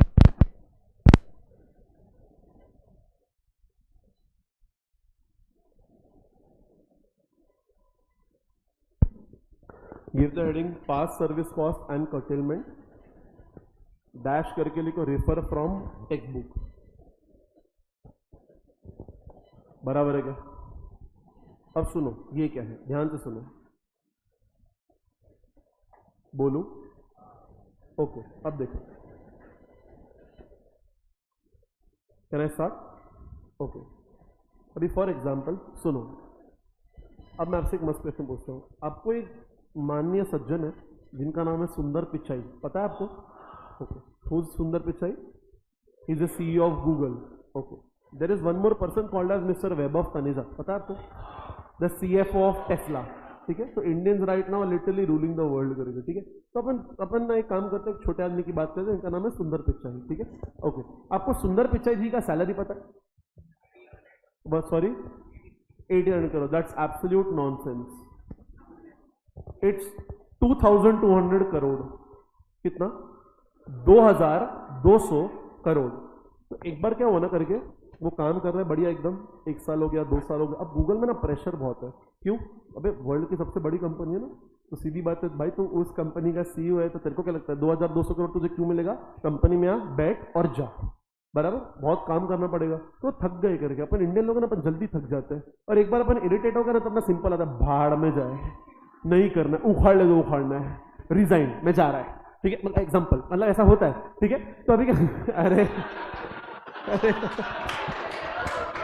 अरे यार, तुम लोग का यार एग्जाम्पल ले रहे नहीं चाहिए। अब मेरी बात सुन, ऐसा इरिटेट होता है ना आदमी, तो ऐसा हो जाता है करके। ठीक है, अब कितना भी अच्छा ऑर्गेनाइजेशन हो, कभी कभार तो अच्छा होता भी नहीं है। ठीक है, अब सुन, अब सुन, तो वो ना इरिटेट हो गए, तो उनने क्या बोला, बता मैं जा रहा हूँ गूगल से, रिजाइन ना। सुंदर पिचाई जो इंसान है ना करके, ऐसा नहीं कि गूगल जो है ना करके, गूगल ना उसको सुंदर पिचाई बहुत ज़्यादा डेस्परेटली चाहिए, बहुत ज़्यादा, क्योंकि सुंदर पिचाई जो है ना करके वो किसी रेफरेंस से गूगल का सीईओ नहीं बना है। गूगल में ना बहुत सिंपल पॉलिसी यहाँ पे ना अपने जैसा नहीं होता करके, कि ना फॉर एग्जांपल कि तू किसी नेता का बेटा है तो तेरे को पोजीशन मिल जाएगा, जैसे कि बीसीसीआई का सेक्रेटरी कौन, जय शाह, क्यों क्यों, बस क्योंकि अमित शाह जी का बेटा है। विथ ऑल ड्यू रिस्पेक्ट करके, जय शाह जी ने एक भी मैच नहीं खेला आज तक, ठीक है, डोमेस्टिक भी नहीं खेला, इंटरनेशनल तो छोड़ दें। उनको ये पूछेगा ना 11 टीम में से 11 टीम के कैप्टन का नाम बता, वो खाली वही बता पाएंगे।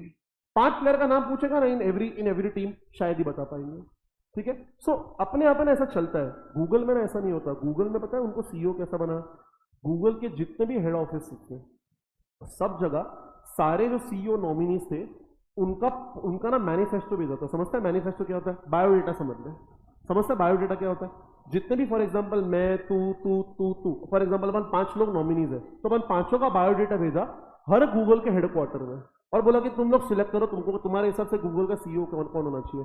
तो गूगल के 100 ऑफिस है ना, 100, तो उसमें से 95 ऑफिस ने सुंदर पिचाई का नाम सिलेक्ट किया था। 95% सक्सेस रेशो था, तब जाके उसको गूगल का सीईओ बनाया गया है। ऐसा खाने का काम नहीं है गूगल का सीईओ बनना, वो बंदा इलेक्ट हुआ है, ठीक है ना। अच्छा दूसरा, अपन ना उसका सक्सेस देखते, कभी ना जाके उसका फेलियर देखने का। आपको पता है वो स्टैनफोर्ड यूनिवर्सिटी से उसको स्कॉलरशिप मिला हुआ है, Stanford which is in USA, scholarship 100% scholarship. आपको पता है स्टैनफोर्ड यूनिवर्सिटी का रूल है कि खाना पीना रहना एजुकेशन हमारे तरफ से, लेकिन यहां तक तो आपको आना पड़ेगा ना। वो बंदे के पास यूएसए जाने तक के भी पैसे नहीं थे, उसके फादर ने पूरे साल का सैलरी एडवांस लिया था। क्या बोला, पूरे साल का सैलरी एडवांस लिया था, तब जाके खाली सुंदर पिचाई का टिकट हुआ था, वो भी जाने का, आने का नहीं। बोला आने का तो तेरा देख लेना। आपको समझा मैंने क्या बोला। वो बंदा 18 साल का लड़का वो अकेला यूएस गया है, जब उसके फादर ने पूरे साल का सैलरी एडवांस दिया था। आज उसका सैलरी इतना है ना कि वो प्लेन की कंपनी खरीद सकता है, ठीक है। अब किसी का सक्सेस देखते हैं तो उसका बैकग्राउंड भी देख लेने का, ठीक है। अब मेरी बात सुनो ध्यान से, तो जो सुंदर पिचाई जी है ना ये गूगल के लिए बहुत इंपॉर्टेंट है। तो 2 साल बाद ना एक बार फ्रस्ट्रेट हो गए, बोला मैं जा रहा हूँ करके, मुझे नहीं करना। तो गूगल ना उसको बहुत डेस्परेटली सुंदर पिचाई चाहिए, बोला अरे मत जा, क्या प्रॉब्लम है। तो बोलता है अरे तुम लोग बहुत काम कराते हो वगैरह करके, तो उसके वर्किंग आवर्स वगैरह थोड़े कम कर दिए, और गूगल ने उसको बोनस दिया, पता है कितना, $50 मिलियन। कितना, $50 मिलियन, और उसकी सैलरी 50% बढ़ा दी। तो समझा मैंने क्या बोला। मजे की बात सुन, मजे की बात ये हुआ, सुंदर पिचाई जी मान गए। सुंदर पिचाई जी 1 साल बाद और इरिटेट हो गए। ऐसा होता है कि कोई बंदा किसी ऑर्गेनाइजेशन से इरिटेटेड है, फिर दूसरे ऑर्गेनाइजेशन में है, वो भी ऐसा ही निकला, पॉसिबल, ठीक है। अरे यार पॉसिबल, ठीक है। तो अब क्या हुआ, गूगल ने उनका सैलरी फिर से 50% बढ़ा दिया, और उनको फिर से $50 मिलियन का बोनस दिया, 2 बार। कितना अच्छा ट्रिक है नहीं, बराबर। पहले उसके लिए अपने को सुंदर पिचाई बनना पड़ेगा। तो कभी कभार ना कंपनीज के लिए वो एम्प्लॉय इतना इंपॉर्टेंट होता है। तो अब मैं आपको एक एग्जांपल क्या देने जा रहा हूं, ध्यान से सुन। फॉर एग्जांपल मिस्टर ए करके एक बंदा है, ठीक है, और उसका सैलरी था फॉर एग्जांपल लेटर से 100 करोड़। अब कहने से सैलरी अगर ज्यादा है तो उसका ग्रेचुइटी भी ज्यादा होगा, यस नो। अब मान लो उसका ग्रेचुइटी बनता है 50 करोड़। कितना बनता है, 50 करोड़, जो अपने को 5 साल के बाद देने का है। 5 साल के बाद अपने को कितना देने का है, 50 करोड़। तो हर साल कितना बुक करेंगे, 10 करोड़, 10 करोड़, 10 करोड़, 10 करोड़, 10 करोड़, यस नो। सीधी बात है, फिर उसके ऊपर डिस्काउंटिंग फैक्टर वगैरह लगा देंगे, बराबर। अब क्या हुआ, इधर 2 साल के बाद ये एम्प्लॉय बोलता है मैं तो जा रहा हूं, मुझे तो तेरी कंपनी में मजा ही नहीं आ रहा है, बराबर। और एक्चुअली सुंदर पिचाई को ऑफर था माइक्रोसॉफ्ट का, यू नो माइक्रोसॉफ्ट, जिसके सीईओ मिस्टर सत्य नडेला है, तो उनका भी ऑफर था करके, ठीक है। तो सुंदर पिचाई को घंटा फर्क नहीं पड़ता, उसके सीवी पे लिखा है सीईओ ऑफ गूगल। तो समझा मैंने क्या बोला। आपको लगता है उसको जॉब की जरूरत है, नहीं, वो खुद में एक इंडस्ट्री है, तो उसको जॉब इजीली मिल जाएगा। तो अब क्या हुआ, बोला मैं तो जा रहा हूं। अब मान ले मैंने एम्प्लॉय को रोक दिया, मैंने बोला अरे सुन मत जा, मैं ना तेरा पगार बढ़ा देता हूं, मैं ना तेरा पगार जो है ना वो एक काम कर 200 करोड़ कर देता हूं। मुझे बात बताओ, अगर आप उसका सैलरी इंक्रीज कर दोगे तो कह रहे से उसका ग्रेचुइटी भी इंक्रीज होगा। तो अब मैं बोलूंगा अरे यार शिट, जब तेरा सैलरी 100 करोड़ था ना, तो मैंने हर साल डिसाइड किया था तेरे को मैं 50 10 करके 50 करोड़ दूंगा। अब मैं तुझे 50 करोड़ ग्रेचुइटी नहीं दूंगा, अब मैं तुझे 100 करोड़ ग्रेचुइटी दूंगा, बराबर। अब 100 करोड़ के लिए कहने से आपको हर साल 20 20 20 20 और 20 साइड में रखना चाहिए था। अब ये आने वाले 3 साल जो है ना, उसका तो आप बराबर 20-20-20 रखोगे, बट कहने से ये 2 साल तो लफड़ा हो गया, क्योंकि 2 साल तो खत्म हो गए। अरे हाँ ना, तो अब क्या करने का, अपन ये बोलेंगे देख कितना रख दिया 20 करोड़, कितना रखना चाहिए था, तो दोनों का डिफरेंस कितना हुआ, ये 20 करोड़ और साइड में रख दो। अरे हाँ ना, तो कहने से 20 करोड़ से कंपनी जो है उसका खर्चा बढ़ गया। हाँ ना, इसको बोलते हैं पास्ट सर्विस कॉस्ट। क्या बोलते हैं, पास्ट सर्विस कॉस्ट। कहने से पास्ट में खर्चा बुक नहीं किया था वो अपन अभी बुक कर रहे हैं। यस नो, इसको प्यार से बोलते हैं पास्ट सर्विस कॉस्ट। देखो क्या लिखा है करके, एक बार पढ़ने का ट्राई करता है, देखो आजा। अरे हाँ, देखो क्या लिखा है, if any additional liability has arised,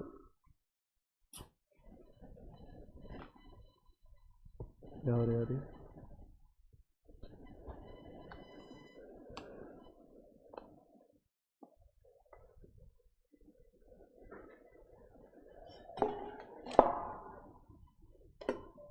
ये आना चाहिए, अभी भी नहीं आ रहा है।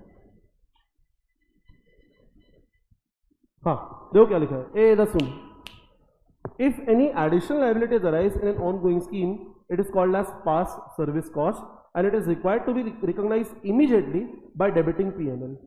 Past service cost is equal to provision as per new scheme for past year minus provision as per old scheme for past year. Am I very clear? Yes, no? अरे अपन ने भी तो यही पढ़ा ना, अरे समझता है क्या? ओके, अब देख कर्टेलमेंट क्या होता है। Curtailment is exactly opposite, exactly opposite. अब इसका एग्जांपल देखो, मैं आपको बताता हूँ, ध्यान से सुनिए। अभी ना आप समझो करीबन 2018-19 में ना एक वीडियो बहुत वायरल हुआ था, जहाँ पे ना एक रिक्शा वाले की बेटी ना सीए बनी थी। ठीक है, मतलब उनके फादर जो है वो रिक्शा चलाते थे, तो उनकी बेटी सीए बन गई थी। तो वीडियो बहुत वायरल हो गया था कि रिक्शा वाले की बेटी सीए बन गई। मेरे को समझा नहीं कि क्या फर्क पड़ता है, मतलब गलत तो क्या कर रहे थे, वो काम ही कर रहे थे ना करके, बट उस टाइम पे ऐसा वीडियो वायरल होगा कि बताओ रिक्शा वाले की बेटी भी सीए बन सकती है। तो बहुत वीडियो वायरल होगा ना, तो क्या वो पता है, उनकी जो बेटी है उनका नाम था प्रेमा। हाँ मतलब अभी भी है, उनका नाम था प्रेमा, ठीक है, प्रेमा मैम करके। तो प्रेमा मैम को ना तब हिंदुस्तान यूनिलीवर ने ऑफर किया 1 करोड़ का पैकेज।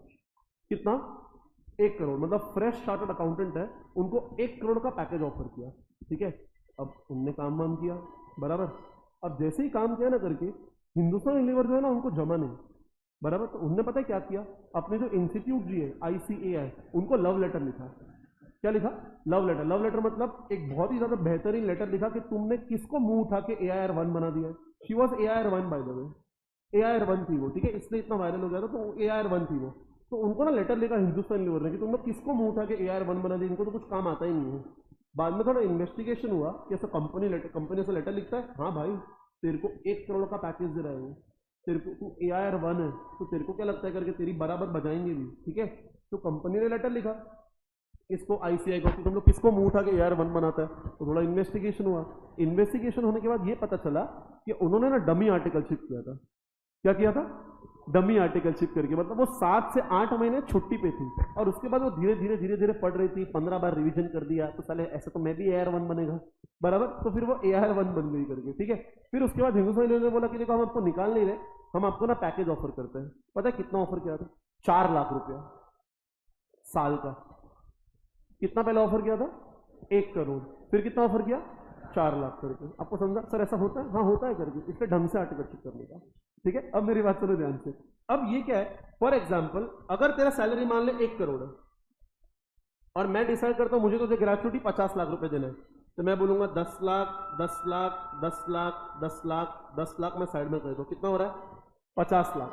अब 2 साल के बाद मेरे को तेरा काम जम नहीं रहा है, तो मैं बोलता हूं मैं तेरे को निकाल देता हूं, मैं ना देखो निकाल देता हूं, मेरे को मजा नहीं आ रहा है करके। क्या हो रहा है, हाँ ये देख, तो मैं बोला कि मैं तेरे को ना निकाल देता हूं करके, तो पाजी गार्डन में बैठा है, सीधा बैठना। अब मैं ना देखो निकाल दो, मेरे को मजा नहीं आ रहा, अब एम्प्लॉय का रोना चालू, नहीं मत निकालो वगैरह करके, तो मैंने उसको क्या बोला, मैं ना तेरा पगार कम कर दूंगा, तुझे चलेगा तो बोल करके।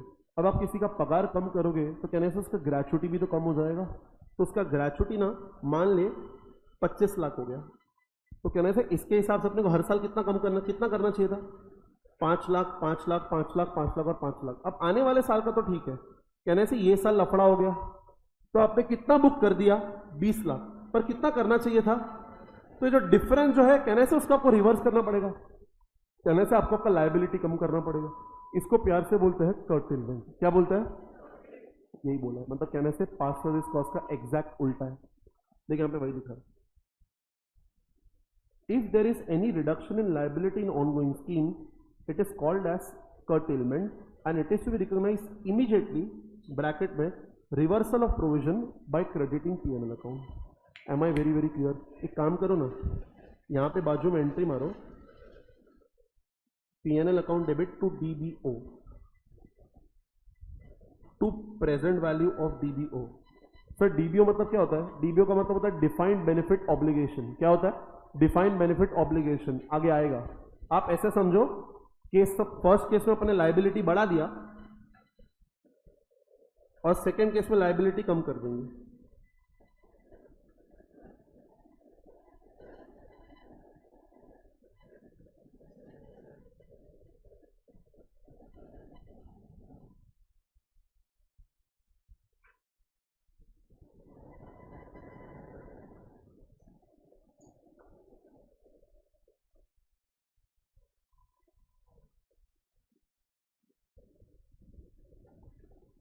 अरे फर्स्ट केस में मैंने लायबिलिटी बढ़ा दिया, सेकेंड केस में मैं लायबिलिटी कम कर दूंगा।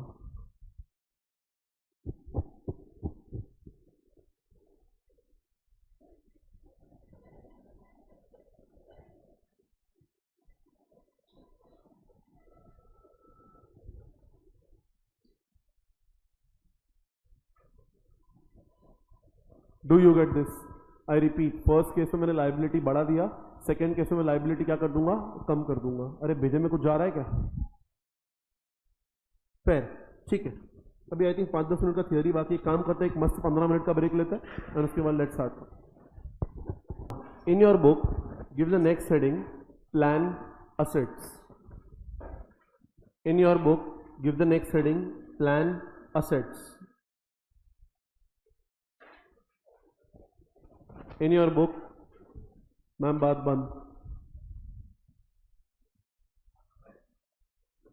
इन your book give the next heading plan assets.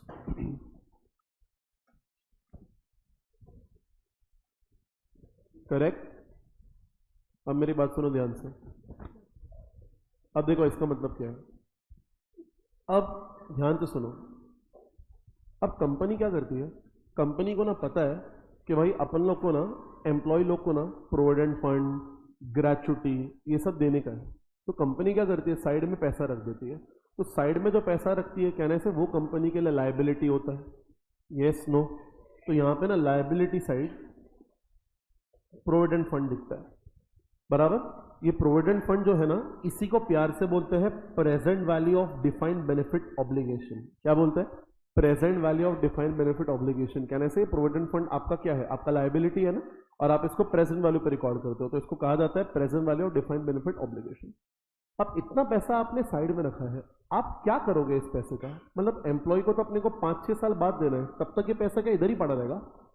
Investment करते हो, दैट इज एब्सोल्युटली करेक्ट। आप ना ये पैसे को इन्वेस्टमेंट कर देते हो, दैट इज व्हाई इसी के सामने आता है प्रोविडेंट फंड इन्वेस्टमेंट। इसलिए अगर आप देखो ना, लायबिलिटी होगा ना कंपनी के बैलेंस शीट में, उसी के सामने उसका इन्वेस्टमेंट भी होता है। जैसे अगर कंपनी को ग्रेचुटी पेएबल है तो उसी के सामने ग्रेचुटी का इन्वेस्टमेंट भी होता है, क्योंकि जब पैसा देने का टाइम आएगा वो इन्वेस्टमेंट बेच के लायबिलिटी चुका देगी। तो समझ रहा है क्या होता है? ये प्रोविडेंट फंड इन्वेस्टमेंट जो है ना, इसी को प्यार से कहा जाता है प्लान असेट्स। क्या कहा जाता है? क्या कहा जाता है? Plan assets.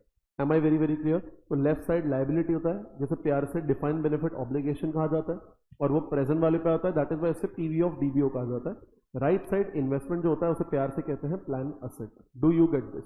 अब एक बार पढ़ने का ट्राई करते हैं, देखो क्या लिखा है। जूम वाले बच्चों कैमरा ऑन करो, देखो। Sometimes the employer may keep aside cash for meeting employees' obligation in the future and invest it. These are called as plan assets. अच्छा एक बात बताओ, इस इन्वेस्टमेंट के ऊपर अगर आपने कुछ इंटरेस्ट कमाया या डिविडेंड कमाया, वो आप घर लेके आओगे कि वापस इन्वेस्टमेंट कर दोगे? वापस invest, it is as good as FD. आप एफडी करते हो तो एफडी के ऊपर ब्याज रेट वापस ले, आप घर पे बुलाते हो कि वापस इन्वेस्ट करते हो? वापस इन्वेस्ट करते हो। यहां पर भी वही लिखा है ना कि the interest slash dividend earned are also reinvested. Am I very very clear? फिर देखो क्या लिखा है, as per AS 15 plan assets are shown in the balance sheet at fair value that is market value. Obviously investment तो market value पे ही आता है ना। अरे आपके जो इन्वेस्टमेंट्स है वो कॉस्ट पे थोड़ी दिखते हैं। आप किसी भी कंपनी का बैलेंस शीट उठा लो, investments are always shown at market value. अरे आपने तो शायद कंपनी फाइनल अकाउंट्स भी किया होगा ना, किया है कि नहीं किया है? तो कंपनी फाइनल अकाउंट्स में आपको सिखाया होगा कि जो इन्वेस्टमेंट्स होता है वो मार्केट वैल्यू पे होता है। अच्छा आप लोग तो वो नोटिस डिस्क्लोजर भी देते हो कि मार्केट वैल्यू इतना है। अरे याद आ रहा है कि नहीं? देन फिर देखो क्या लिखा है, in the balance sheet net liability shown. अब नेट लाइबिलिटी कैसे आएगा? देख बुद्धि लगा। मान ले प्रोविडेंट फंड जो है ना वो 200 रुपए का। मैं इधर अच्छे से लिखता हूं, ये देख, ये तेरा बैलेंस शीट है, ध्यान से सुन। ये तेरा प्रोविडेंट फंड है, इसको प्यार से क्या बोलता है? Present value of defined benefit obligation. मान ले ये 200 रुपए के ऊपर। अब कहना है इसी के सामने इन्वेस्टमेंट होगा। ये हो गया तेरा प्रोविडेंट फंड इन्वेस्टमेंट। इसको प्यार से क्या कहता है? Plan asset. अच्छा ये प्रेजेंट वैल्यू पे होगा कि फेयर वैल्यू पे होगा? Fair value. मान ले ये 50 रुपया है, पॉसिबल, ठीक है? आपने उतना ज्यादा इन्वेस्टमेंट ही नहीं किया, आपने थोड़ा ही किया, पॉसिबल। कोई जरूरी नहीं है कि आपको उतना ही करना है, उससे ज्यादा भी कर सकते हो, उससे कम भी कर सकते हो। अपने को चुपता है तो अपन इसको 150 कर देते हैं, ठीक है? ओके, मेरे को एक बात बताओ, लाइबिलिटी में 200 है, असेट में 150 है। वो बोलता है आपको ऐसा अलग अलग दिखाने का जरूरत नहीं, आप इसको नेट कर दो। नेट समझता है क्या होता है?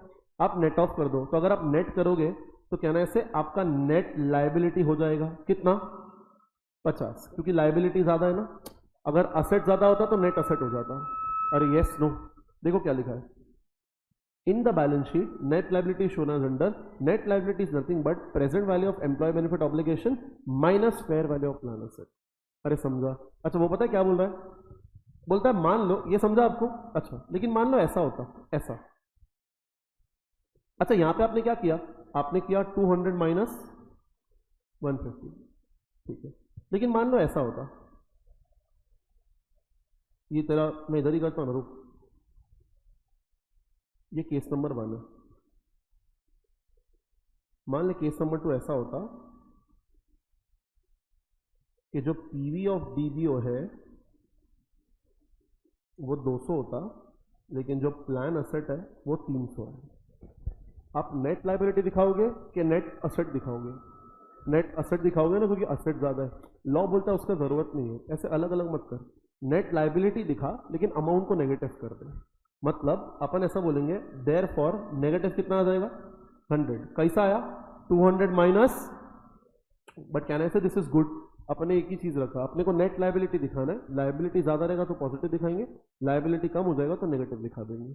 Am I very very clear? Yes no? Okay, so फिर दिस इज डन। एक काम करो ना, करके नोटबुक में ना खाली इतना ड्रॉ कर दो ना, केस नंबर 1 और केस नंबर 2 लिखो ना।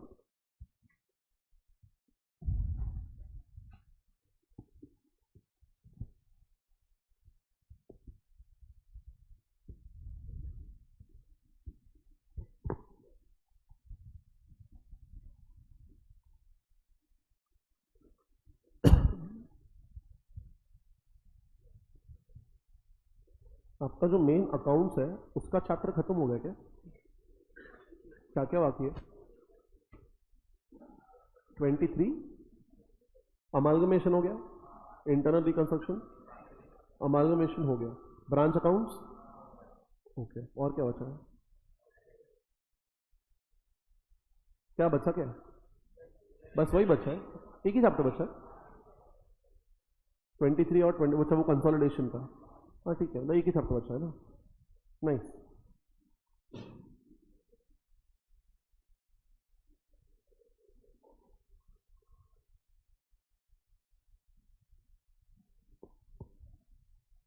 ओके,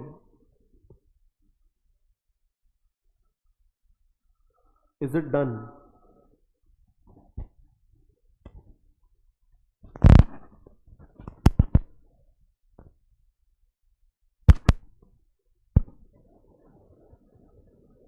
हो गया?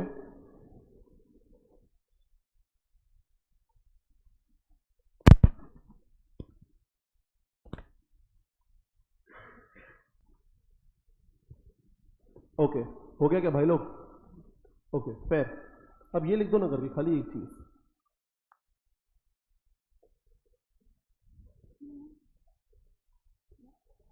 बराबर। और ब्रैकेट में एक चीज लिखो यहाँ पे, मतलब ये इसी लाइन में आना चाहिए। ब्रैकेट में ऐसा लिखो, पीवी ऑफ, अच्छा employ benefit obligation is nothing but defined benefit obligation, दोनों का मतलब सेम ही है।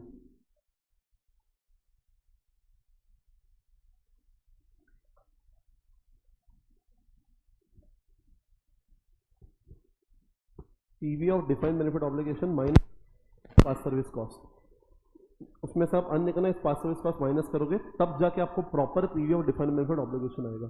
सर ये क्यों किया आपने? आगे जाके एक सम आएगा ना तब आपको बता पाऊंगा, फिलहाल आप खाली एक बार लिख दो।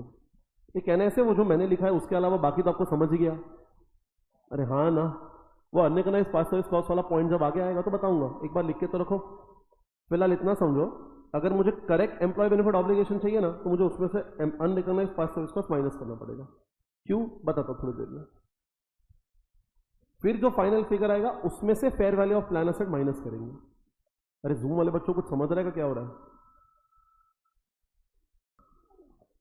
ओके आगे जाऊं। ओके अब सुन, now in your book give the next heading actuarial valuation. In your book give the next heading actuarial valuation. In your book give the next heading actuarial valuation.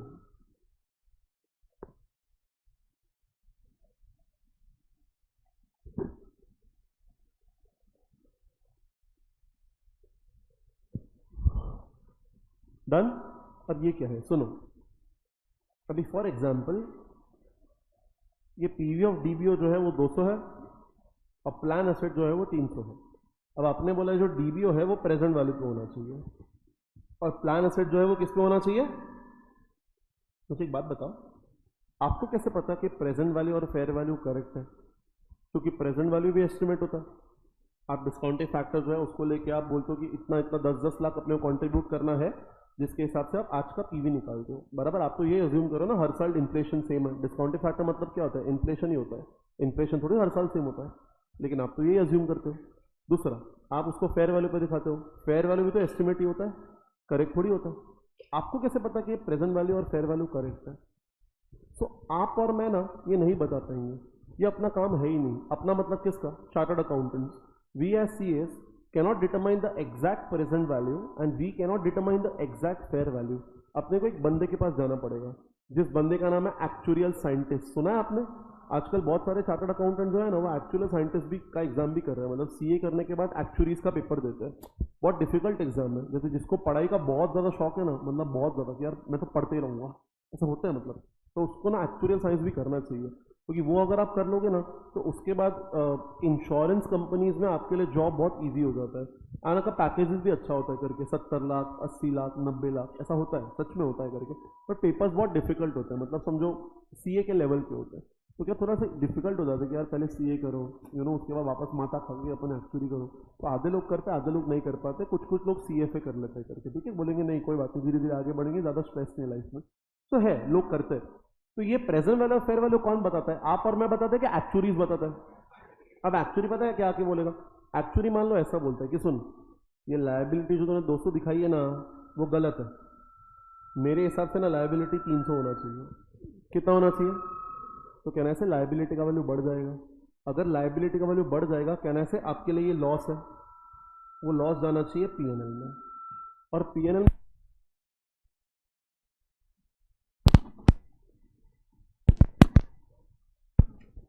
Immediately PNL में जाना चाहिए। अच्छा, दूसरा situation, मान लो उसने तेरे को ऐसा बोला कि ये जो असेट है ना तूने 300 पे दिखाया ना, गलत है, ये असेट ना 500 पे आना चाहिए। कहने से असेट का वैल्यू बढ़ गया। असेट का वैल्यू बढ़ जाना, आपका असेट बढ़ गया, ये आपके लिए लॉस है कि प्रॉफिट है? तो जो 200 रुपये का प्रॉफिट है ना वो पीएनएल में जाना चाहिए और एकदम तुरंत जाना चाहिए। बस इतना ही बोला है। तो राउंड स्टोरी शॉर्ट, अगर एक्चुअली आके आपके लायबिलिटी एसेट को छेड़ता है तो जो भी प्रॉफिट लॉस आता है वो तुरंत कहाँ जाना चाहिए? PNL. That's MCQ question. Yes sir. नहीं, तो पीएनएल में डालेगा करके, तो PNL is a part of reserve only, PNL is ultimately a part of reserve only, no जाएगा पीएनएल में। डन? अरे आपको समझा तो? Yes no? यस, हाँ, सो अलाउड है, तो इस स्टैंडर्ड ने अलाउ किया करेगी कि अगर फॉर एग्जांपल असेट का वैल्यू बढ़ जाएगा तो प्रॉफिट बुक कर सकता है। दिस स्टैंडर्ड है स्पेसिफिकली अलाउड विद दिस, कोई दिक्कत नहीं है, you can use it. Done? अरे समझा कि हाँ या ना? ओके, तो ये एमसीक्यू क्वेश्चन है, ये 3 लाइन प्लीज लिख दो ना नोटबुक में, ये एमसीक्यू क्वेश्चन है।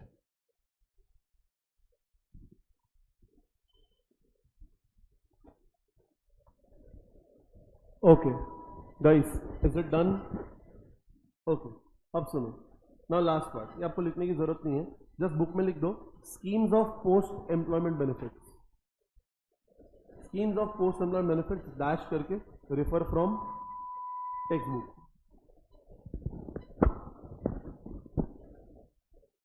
Schemes of post employment benefit dash करके रेफर फ्रॉम टेक्स्ट बुक।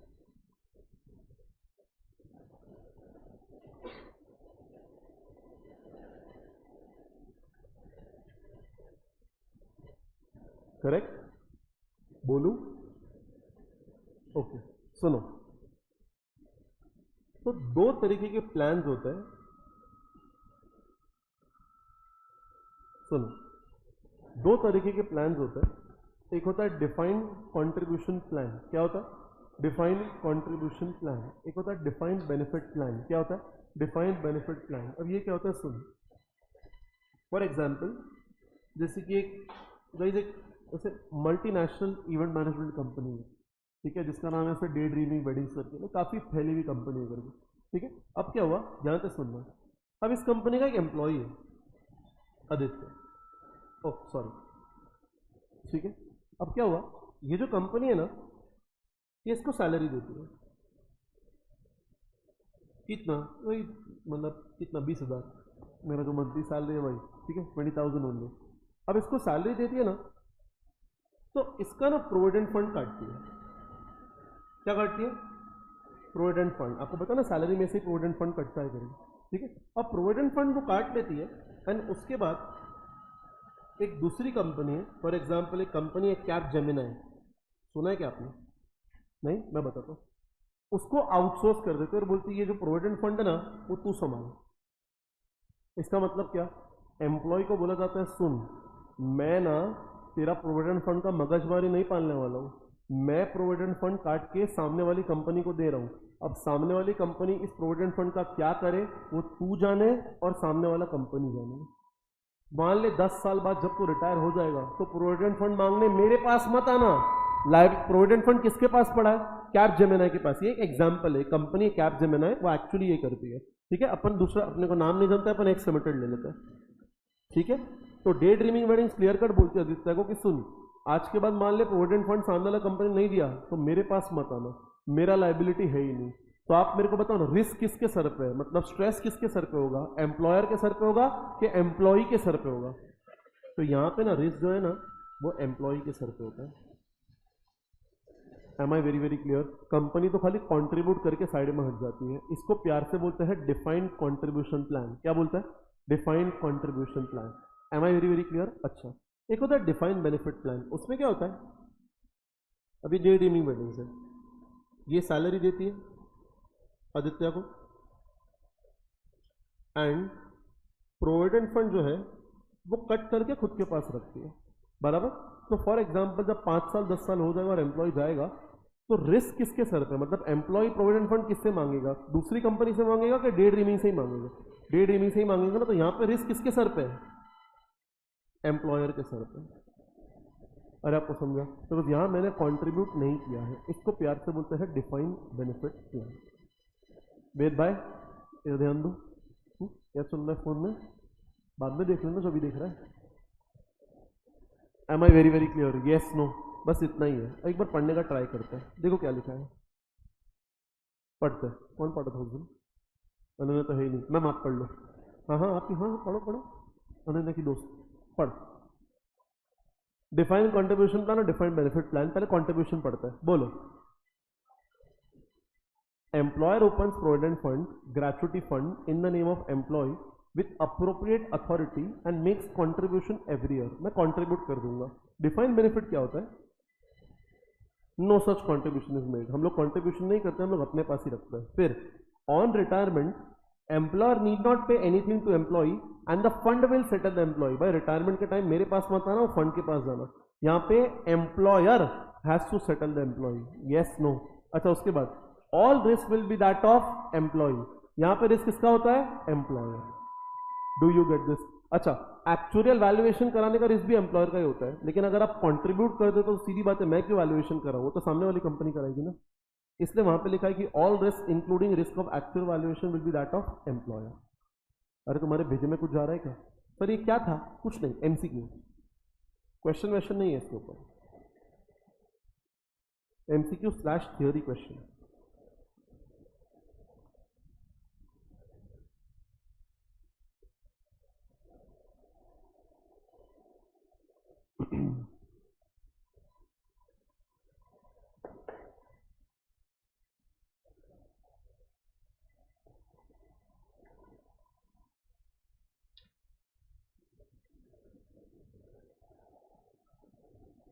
फिर समझा? चलो ए जितना जितना कर सकते हो उतना तो कर। अभी पूरे के पूरे 9 मिनट है मेरे पास, तुमने 1 मिनट वेस्ट कर दिया, अब 10 मिनट है तो चुप बैठो। 10 मिनट चुपचाप पढ़ा भी ना, 52 हो रहा है, 10 मिनट चुपचाप बैठो, आवाज नहीं चाहिए, दो आवाज के 1-1 मिनट बढ़ा देगा। चलो ये चाहिए, very good. Please come to question number, मेरी बुक में क्वेश्चन नंबर 1 है, मतलब ये है। आप बताओ आपकी बुक में क्या है? 1 ही है? हाँ तो वेरी गुड, चलो स्टार्ट करते हैं। मैम अब पढ़ो ना प्लीज, अनन्या की दोस्त। हाँ, the following data apply to companies defined benefit pension plan for the year. जी मैम, उसके बाद ना फुल स्टॉप डालो, ठीक है? हाँ जी मैम प्लीज। फेयर मार्केट वाला प्लान एसेट्स की बात कर रहे हैं, ठीक है? जी मैम बोलो। फेयर मार्केट वाला plan assets at the beginning of the year 4 lakh, fair वाला प्लान एसेट्स इज 5,70,000। एक गाइस आपसे कुछ क्वेश्चन पूछना चाहता हूँ, अगर beginning of the year 4 lakh है तो वो जो 5,70,000 दिया है वो क्या है? अरे थोड़ा कॉन्फिडेंस दिखाओ ना। एंड ऑफ द ईयर, अरे यार क्या कॉमन सेंस है ना बेटा, अगर beginning of the year 4 lakh है तो एंड ऑफ द ईयर तो 5,70,000 होगा ना। वो बोल नहीं रहा है पर तेरे में तो दिमाग है कि नहीं, तो लिख यहाँ पे end of the year. Sir exam में ये दिया होगा एक लाफादू खींच के, यही तो बुद्धि लगाना है ना, बराबर? अच्छा फिर एम्प्लॉयर कंट्रीब्यूशन, इसका मतलब ये है मेरे भाई कि इतना तूने कंट्रीब्यूट किया है, उसके बाद बेनिफिट्स पेड।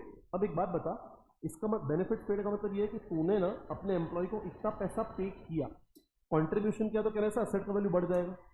अरे हाँ ना। अच्छा अब तूने बेनिफिट्स पे किया, एक बात बता, तू अपने, मैं तेरे को कुछ पूछता हूँ तो मेरे को जवाब देने का। ऑप्शन नंबर 1, आप अपने एम्प्लॉय को जेब से पे करोगे, ऑप्शन नंबर 1। ऑप्शन नंबर 2, आपने जो असेट्स क्रिएट किया है वो बेचोगे, उसके बाद जो पैसा आएगा उससे पे करोगे। क्या करोगे, ऑप्शन 1 या ऑप्शन 2? अरे कॉन्फिडेंस दिखाओ ना। 2 ना, ऑब्वियसली। मतलब अगर आपने कंट्रीब्यूशन किया तो कहने से असेट का वैल्यू बढ़ जाएगा, और बेनिफिट्स पे किया तो कहने से उतने का असेट आपने बेचा होगा। अरे हाँ ना। फिर बोलता है calculate the actual return on plan asset. कोई बुद्धि लगा के निकाल सकता है क्या कितना आना चाहिए? अपनी बुद्धि लगाओ ना। मैं आपको बता दो क्या दिया है, ओपनिंग वैल्यू दिया है, क्लोजिंग वैल्यू दिया है, कंट्रीब्यूशन दिया है, विड्रॉल दिया है। बुद्धि लगाओ ना, देखो ना आपके हिसाब से क्या होना चाहिए।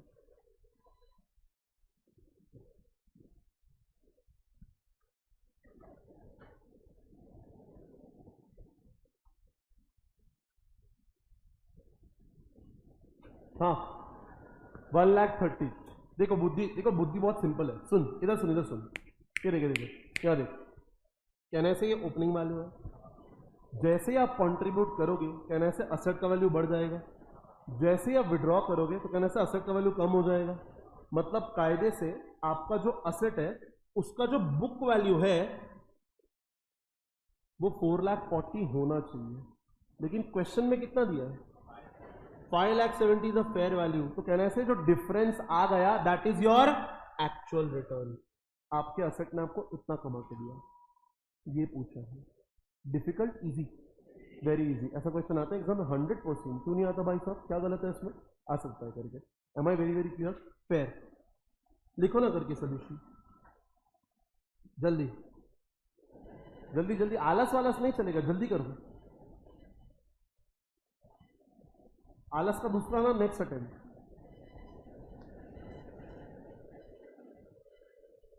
जल्दी करने।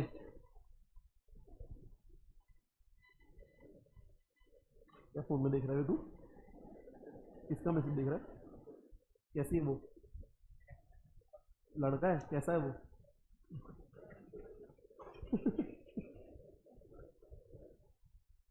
शायद पूछ रहा है कैसा है तो।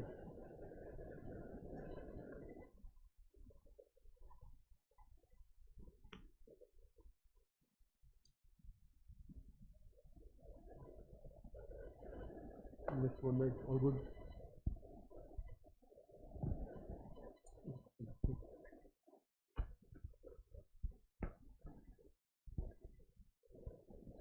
ये वो ई आर कॉन्ट्रीब्यूशन का मतलब क्या होता है?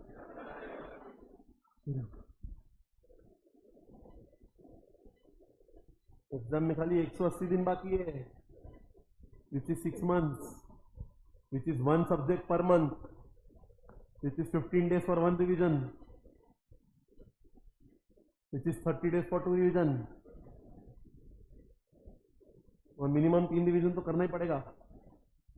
दिन बहुत कम बाकी है, तो मैंने पहले ही बोला था 100 दिन हो गए उस बात को, देख रहे हो बातों बातों में 100 दिन कब हो गए, बराबर ना भाई। 290 पे चालू किया था अपन ने, 180 पे आ गए। भी तुम रुको थोड़े टाइम और, अचानक मैं तुमको मिलूंगा 80 हो जाएंगे। ऐसा ही होता है, टाइम फ्लाइज।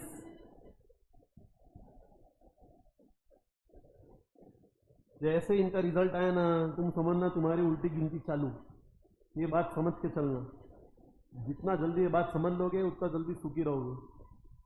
तुम्हारा वेकअप कॉल आ चुका है, अब तुमको स्पीड बढ़ानी पड़ेगी। अगर तुमने चालू नहीं किया तो चालू कर दो, आराम से पास हो जाओगे, आराम से हो जाओगे। अब अगर तूने स्पीड गति नहीं बढ़ाई ना, अगले महीने अपन खत्म। मतलब दिस इज द मेक और ब्रेक मंथ फॉर यू। ये महीना तेरे को अपने आप को बहुत संभालना पड़ेगा और बहुत स्पीड में पढ़ना पड़ेगा। ये महीना अगर आपने वेस्ट कर दिया ना, खत्म। तू समझ ले तेरे पास सीधा वो 180 के 150 दिन हो जाएंगे, सीधा 150। ये तेरा मेक और ब्रेक मंथ, मतलब इसमें तेरे को बहुत ज्यादा पढ़ना पड़ेगा। अपना टाइम टेबल बनाओ, तुमको जिससे कंफर्टेबल है बात करना, कोई भी फैकल्टी से, उसको जाके अपना टाइम टेबल दिखाओ, ठीक है, उसी के साथ शेयर करो। एग्जाम्पल आपको सागर सर के साथ कंफर्टेबल है, कोई गलत बात नहीं। नहीं एक सेकेंड, आप हंस रहे हो। पिछले बैच में 5 जीनियस बच्चे थे, 5 जिनके फेवरेट ही सागर सर थे, टॉप नॉच, टॉप मतलब अल्ट्रा जीनियस बच्चे। उनमें से एक बच्चा जो है बोलता सर मुझे आपसे बात करनी है, बाकी 4 बोलते सर मुझे सागर सर से बात करनी है। कोई गलत बात नहीं है इसमें, वो भी मेरे भाई है और वो भी अपने मेंटोर ही है ना। तो अगर आपको उनके साथ कंफर्टेबल है तो उनको जाओ, अपना टाइम टेबल दिखाओ कि सर मैंने ये बनाया, आपका ओपिनियन क्या है। इधर चार्टर्ड अकाउंटेंट ना, तो शायद एक अच्छा ओपिनियन देंगे, शायद नहीं अच्छा ही देंगे। अगर आपको लगता है कि आपको मुझसे कंफर्ट होता है बात करने से, 1-2 बच्चे मुझसे बहुत ज्यादा टच में करके, अब उनको लगता है नहीं सर मुझे आपसे बात करनी है, तो अपना टाइम टेबल बनाओ, मेरे को 5 मिनट दो और देख लो मैं आपको एक ओपिनियन देता हूँ करके, and start studying very fast right now. आपको समझा कि मैंने क्या बोला? आपके पास अब टाइम नहीं है, मैं तो आपको 100 दिन पहले से भी बोल रहा था, आपने माना नहीं। आई होप अभी आप मान रहे हो। अभी भी नहीं मान रहे तो 30 दिन और रुक जाओ, फिर पक्का मानोगे, ठीक है ना। तुम्हारे पास टाइम बहुत ज्यादा कम है, मेरी बात मान लो, तुमको बता रहा हूँ करके, गति बढ़ा दो, बहुत ज्यादा अच्छे से पास हो जाओगे। थोड़ा सा और टाइम पास किया ना, अटेम्प्ट हाथ से गया। आपको फिर देते रहना, हर 2 अटेम्प्ट, हर 2 अटेम्प्ट, हर 2 अटेम्प्ट। और बहुत बड़ा लूप बोला है सीए इंटर, मैं आपको बता रहा हूँ, बच्चे का ना फाइनल सीए हो जाता है। क्यों होता है? क्योंकि वो उसकी जिंदगी की आखिरी एग्जाम है ना। बच्चे को तो क्या बचपन से झूठ बोला गया है ना कि तू 10th स्टैंडर्ड कर ले उसके बाद नहीं पढ़ना है, 12th कर ले उसके बाद नहीं पढ़ना है, फाउंडेशन दे दे फिर तो पक्का नहीं पढ़ना है ना। फिर तो पता चला असली गेम तो इंटर है, फाइनल तो एक्चुअली सच है ना। फिर तो भगवान धरती पे आ जाए, मुझे नहीं पढ़ना है तो नहीं पढ़ूंगा, क्योंकि वो तो अल्टीमेट एग्जाम है। तो फाइनल से का बच्चा ना सीरियस होता है, तो उसको बोलेगा ना 25 घंटे पढ़ना है, 25 घंटे, भले दिन में 24 घंटे है, 25 घंटे डन। 20 घंटे पढ़ना है डन, नहीं सोना है, नहीं सोएंगे, नहीं खाना नहीं खाएंगे। फाइनल का बच्चा ना वैसा होता है। क्यों? क्योंकि एक्चुअली आखिरी एग्जाम है ना, मरना ही है तो मर जाता है ना अच्छे से, तो फाइनल ना हो जाता है। एक हाथ अटेम्प्ट भी लगता है ना तो भी हो जाता है, क्योंकि बच्चा ना सीरियस होता है, उसको पगार दिखती है, उसको पता होता है कि यार मेरा सीनियर इतना छाप रहा है, मेरे कलीग इतने छाप रहा है, लाख लाख रुपए महीने के आ रहे हैं। तो फाइनल में ना बच्चा ऐसे मोटिवेटेड होता है। इंटर का प्रॉब्लम है, अपन नए नए जवान होते हैं ना, अपने को सारी चीजें आज ही करनी है, अपने को मॉलडीव भी आज ही जाना है, अपने को आईफोन भी आज ही चाहिए, अपने को लास वेगस भी आज ही जाना है, अपने को पार्टी भी आज ही करनी है और साला सीए भी आज ही बनना है। और सब एक साथ तो नहीं हो सकता ना, सब कुछ ना कुछ तो छोड़ना पड़ेगा। तो इसलिए सब चीज़ को छोड़ो और पढ़ाई पे ध्यान दो। आपको समझा मैंने क्या बोला? सिर्फ और सिर्फ पढ़ाई कर लो। मैं तुमको बता रहा हूँ देखो मैं आपको ना मीठी मीठी बातें ना ऐसा मैं एड़ा नहीं बनाऊंगा। मेरा बहुत सिंपल उसूल, मैं मम्मी ट्यूशन टीचर, तो मेरे खून में है, तो मैं बच्चों को ना बहुत ब्लंटली सच बोल देता हूँ। मतलब हु डू यू वांट कि मीठा मीठा बोल के झूठ बोले कि सीधा सच बोल दे? जो ना you all want that only, right? Because I am very sure आपके पेरेंट्स भी ऐसा ही करते हैं ना। तुम गलती करते हो तो पड़ता है ना लाफा, मेरे को भी पड़ता है। कि तेरे को बुरा लगे तो भाड़ में जा, जो है वो है। तो मैं भी आपको एकदम सीधा बात बोलूंगा, तुम्हारे पास टाइम नहीं है। ये बात जितनी जल्दी जहन में उतार लोगे उतनी जल्दी बहुत अच्छे से पढ़ाई हो जाएगी। तुमको लग रहा है ना तुम्हारा कोचिंग चल रहा है, उसके बाद पढ़ेंगे, नहीं कर पाओगे। तो तुमको बता रहा हूँ, कर पाओगे तो अभी कर पाओगे। तुम्हारा बॉडी मोशन में है, प्लान्स बन सकते हो, टीचर्स से पूछ सकते हो, डाउट पूछ सकते हो, एडवाइस ले सकते हो, पढ़ाई कर सकते हो।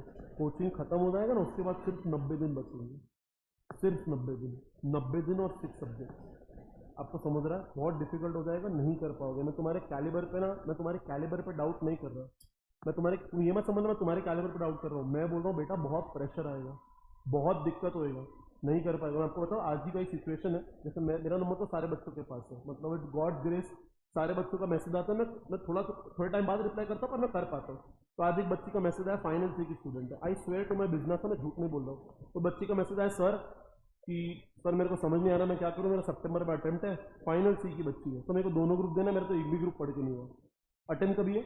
सितंबर में। तो मैंने उसको मैसेज किया, मैंने कहा लड़के लोग होते ना करके समझ जाते करके, ठीक है? तो लड़की थी, मुझे समझ गया तो बेचारी अपसेट है करके, ठीक है? तो मैंने बोला बेटा एक काम कर, लेट्स कनेक्ट करके, ठीक है? मतलब तू रो मत करके, लेट्स। उसको बोला sir I am literally crying वगैरह। मैंने बोला तू टेंशन मत ले बेटा, लेट्स कनेक्ट, कॉल करते हैं। उसने मुझे पता है क्या रिप्लाई किया? बोलते sir right I am not in the position to talk only, मेरे को ना बात ही नहीं करने का करके। तो मैंने कहा बेटा तूने मैसेज क्यों किया? तो बोलती सर मुझे आपसे ब्रदरली वाला फीलिंग आया तो मैंने शेयर कर दिया। तो मैंने बोला तो सिस्टरली फीलिंग समझ के फोन तो उठा। मैंने कहा भाई तू बात तो कर, मैं तेरे को बता दो। बोलते नहीं सर मुझे बात ही नहीं करनी है करके। मतलब बच्चा एक्चुअली ऐसा डिप्रेशन मोड में जाता है, मैं मजाक नहीं कर रहा हूँ, ये बहुत कॉमन है। और मेरे लिए इकलौता मैसेज नहीं, मेरे को बहुत मैसेजेस आते हैं ऐसे, और मेरे को फिर लिटरली आधा एक घंटा समझाना पड़ता है। कोई तो बच्चा करके एग्जाम देता है, फोन करता है सर मुझे घर ही नहीं जाना। मैंने कहा तो मुझे आखिरी कॉल क्यों किया? देख तू घर, अभी अब मान ले तू घर नहीं गया और पुलिस में पहुंचा तो फोन साला किसको आएगा? मैंने कहा तू पागल, मुझे ही आएगा ना। तो भी साला हंस देता है करके, मैं उसको भी सेम बोलता हूँ, समझा तू? ये सेम डायलॉग मैं उसको मारता हूँ, फिर उसको समझा। तो मैंने कहा अरे बेटा ऐसा मत कर। पर मैं आपको ये बोलने की ट्राई कर रहा हूँ, ये जो प्रेशर है ना जिसपे अपने को आज हंसी आ रहा है, कॉमन है, बराबर, हंसना भी चाहिए, पर ये कॉमन है, बहुत कॉमन है। There is a high possibility, जो भगवान ना करे आप में से कोई बच्चा मेरे को फोन करे बोले सर मेरे से नहीं हो रहा है, और ये काफ़ी कॉमन है। तो अगर आपको कभी ऐसा लगे कि आपसे नहीं हो रहा है, पॉइंट नंबर 1, ये बहुत ही कॉमन थॉट है। प्लीज़ अपने आप को ना अंडर एस्टिमेट मत करना कि शिट मेरे से नहीं हो रहा है। बेटा बहुत कॉमन है, तो ज़्यादा लाइफ में स्ट्रेस मत लो। Please go and talk, please make a plan, please make sure आप सामने वाले को बोलो कि भाई चेक कर और मेरे को बता मैं क्या करूँ। बट ये सब आप कब कर पाओगे? छुट्टी पे जाओगे तब कर पाओगे क्या? नहीं ना, अभी कर पाओगे ना। तो that is why please it's a humble request, make a plan, सामने वाले से चेक कराओ and start studying. Do you get this?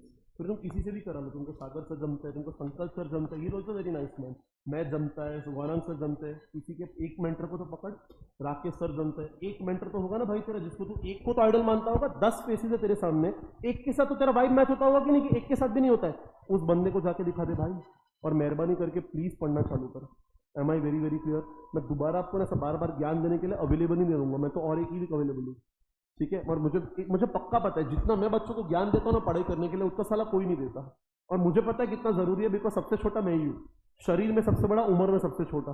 तो मेरे को पता है कि तुम लोग जिस पोजीशन में हो ना, उस पोजीशन से मैं अब भी निकला हूँ 3 साल पहले। तो मेरे को बराबर पता है तुम लोग किस पोजीशन पे हो। आधे लोग फाइनेंशियल क्राइसिस से गुजर रहे हैं, आधे लोग का लाइफ में पर्सनल प्रॉब्लम चल रहा है, आधे लोग का रिलेशनशिप प्रॉब्लम, आधे लोग को घर पे जाने का मन नहीं करता, आधे लोग का मन करता है मैं किसी को लाफा दे दूं, पर लाफा नहीं दे सकता। तो काफी कॉमन है मुझे। अरे मेरे को पक्का पता है, क्योंकि मैं तो अभी बना ना 3 साल पहले, I got clear in 2021, that is 4 years back. तो मेरे को तो पता है ये सब क्या चल रहा है, और इसलिए सबसे ज्यादा ज्ञान मैं देता हूँ। तो मैं तो अगले हफ्ते ही अवेलेबल हूँ, मेरा तो पोर्शन खत्म हो जाएगा, उसके बाद आपको कोई बोलने वाला भी नहीं होगा। इसलिए बता रहा हूँ, मेहरबानी करके जल्दी जल्दी प्लान बना, और please take action as soon as possible. Am I very very very clear? Yes no? ठीक है, तो तुम लोग पढ़ेगा ना अभी अच्छे से? अरे इतना ज्ञान देने का पर्पज है, हाँ ना? मैं उसके बाद नहीं बोल पाऊंगा आपको, फिर मैं आपको ऑनलाइन ही मोटिवेट कर पाऊंगा, पर ऑनलाइन ना मोटिवेशन का इतना वाइब नहीं आता जो फेस टू फेस आता है। ठीक है, इसलिए प्लीज जल्दी जल्दी पढ़ना स्टार्ट करो और मेक योर पेरेंट्स प्राउड।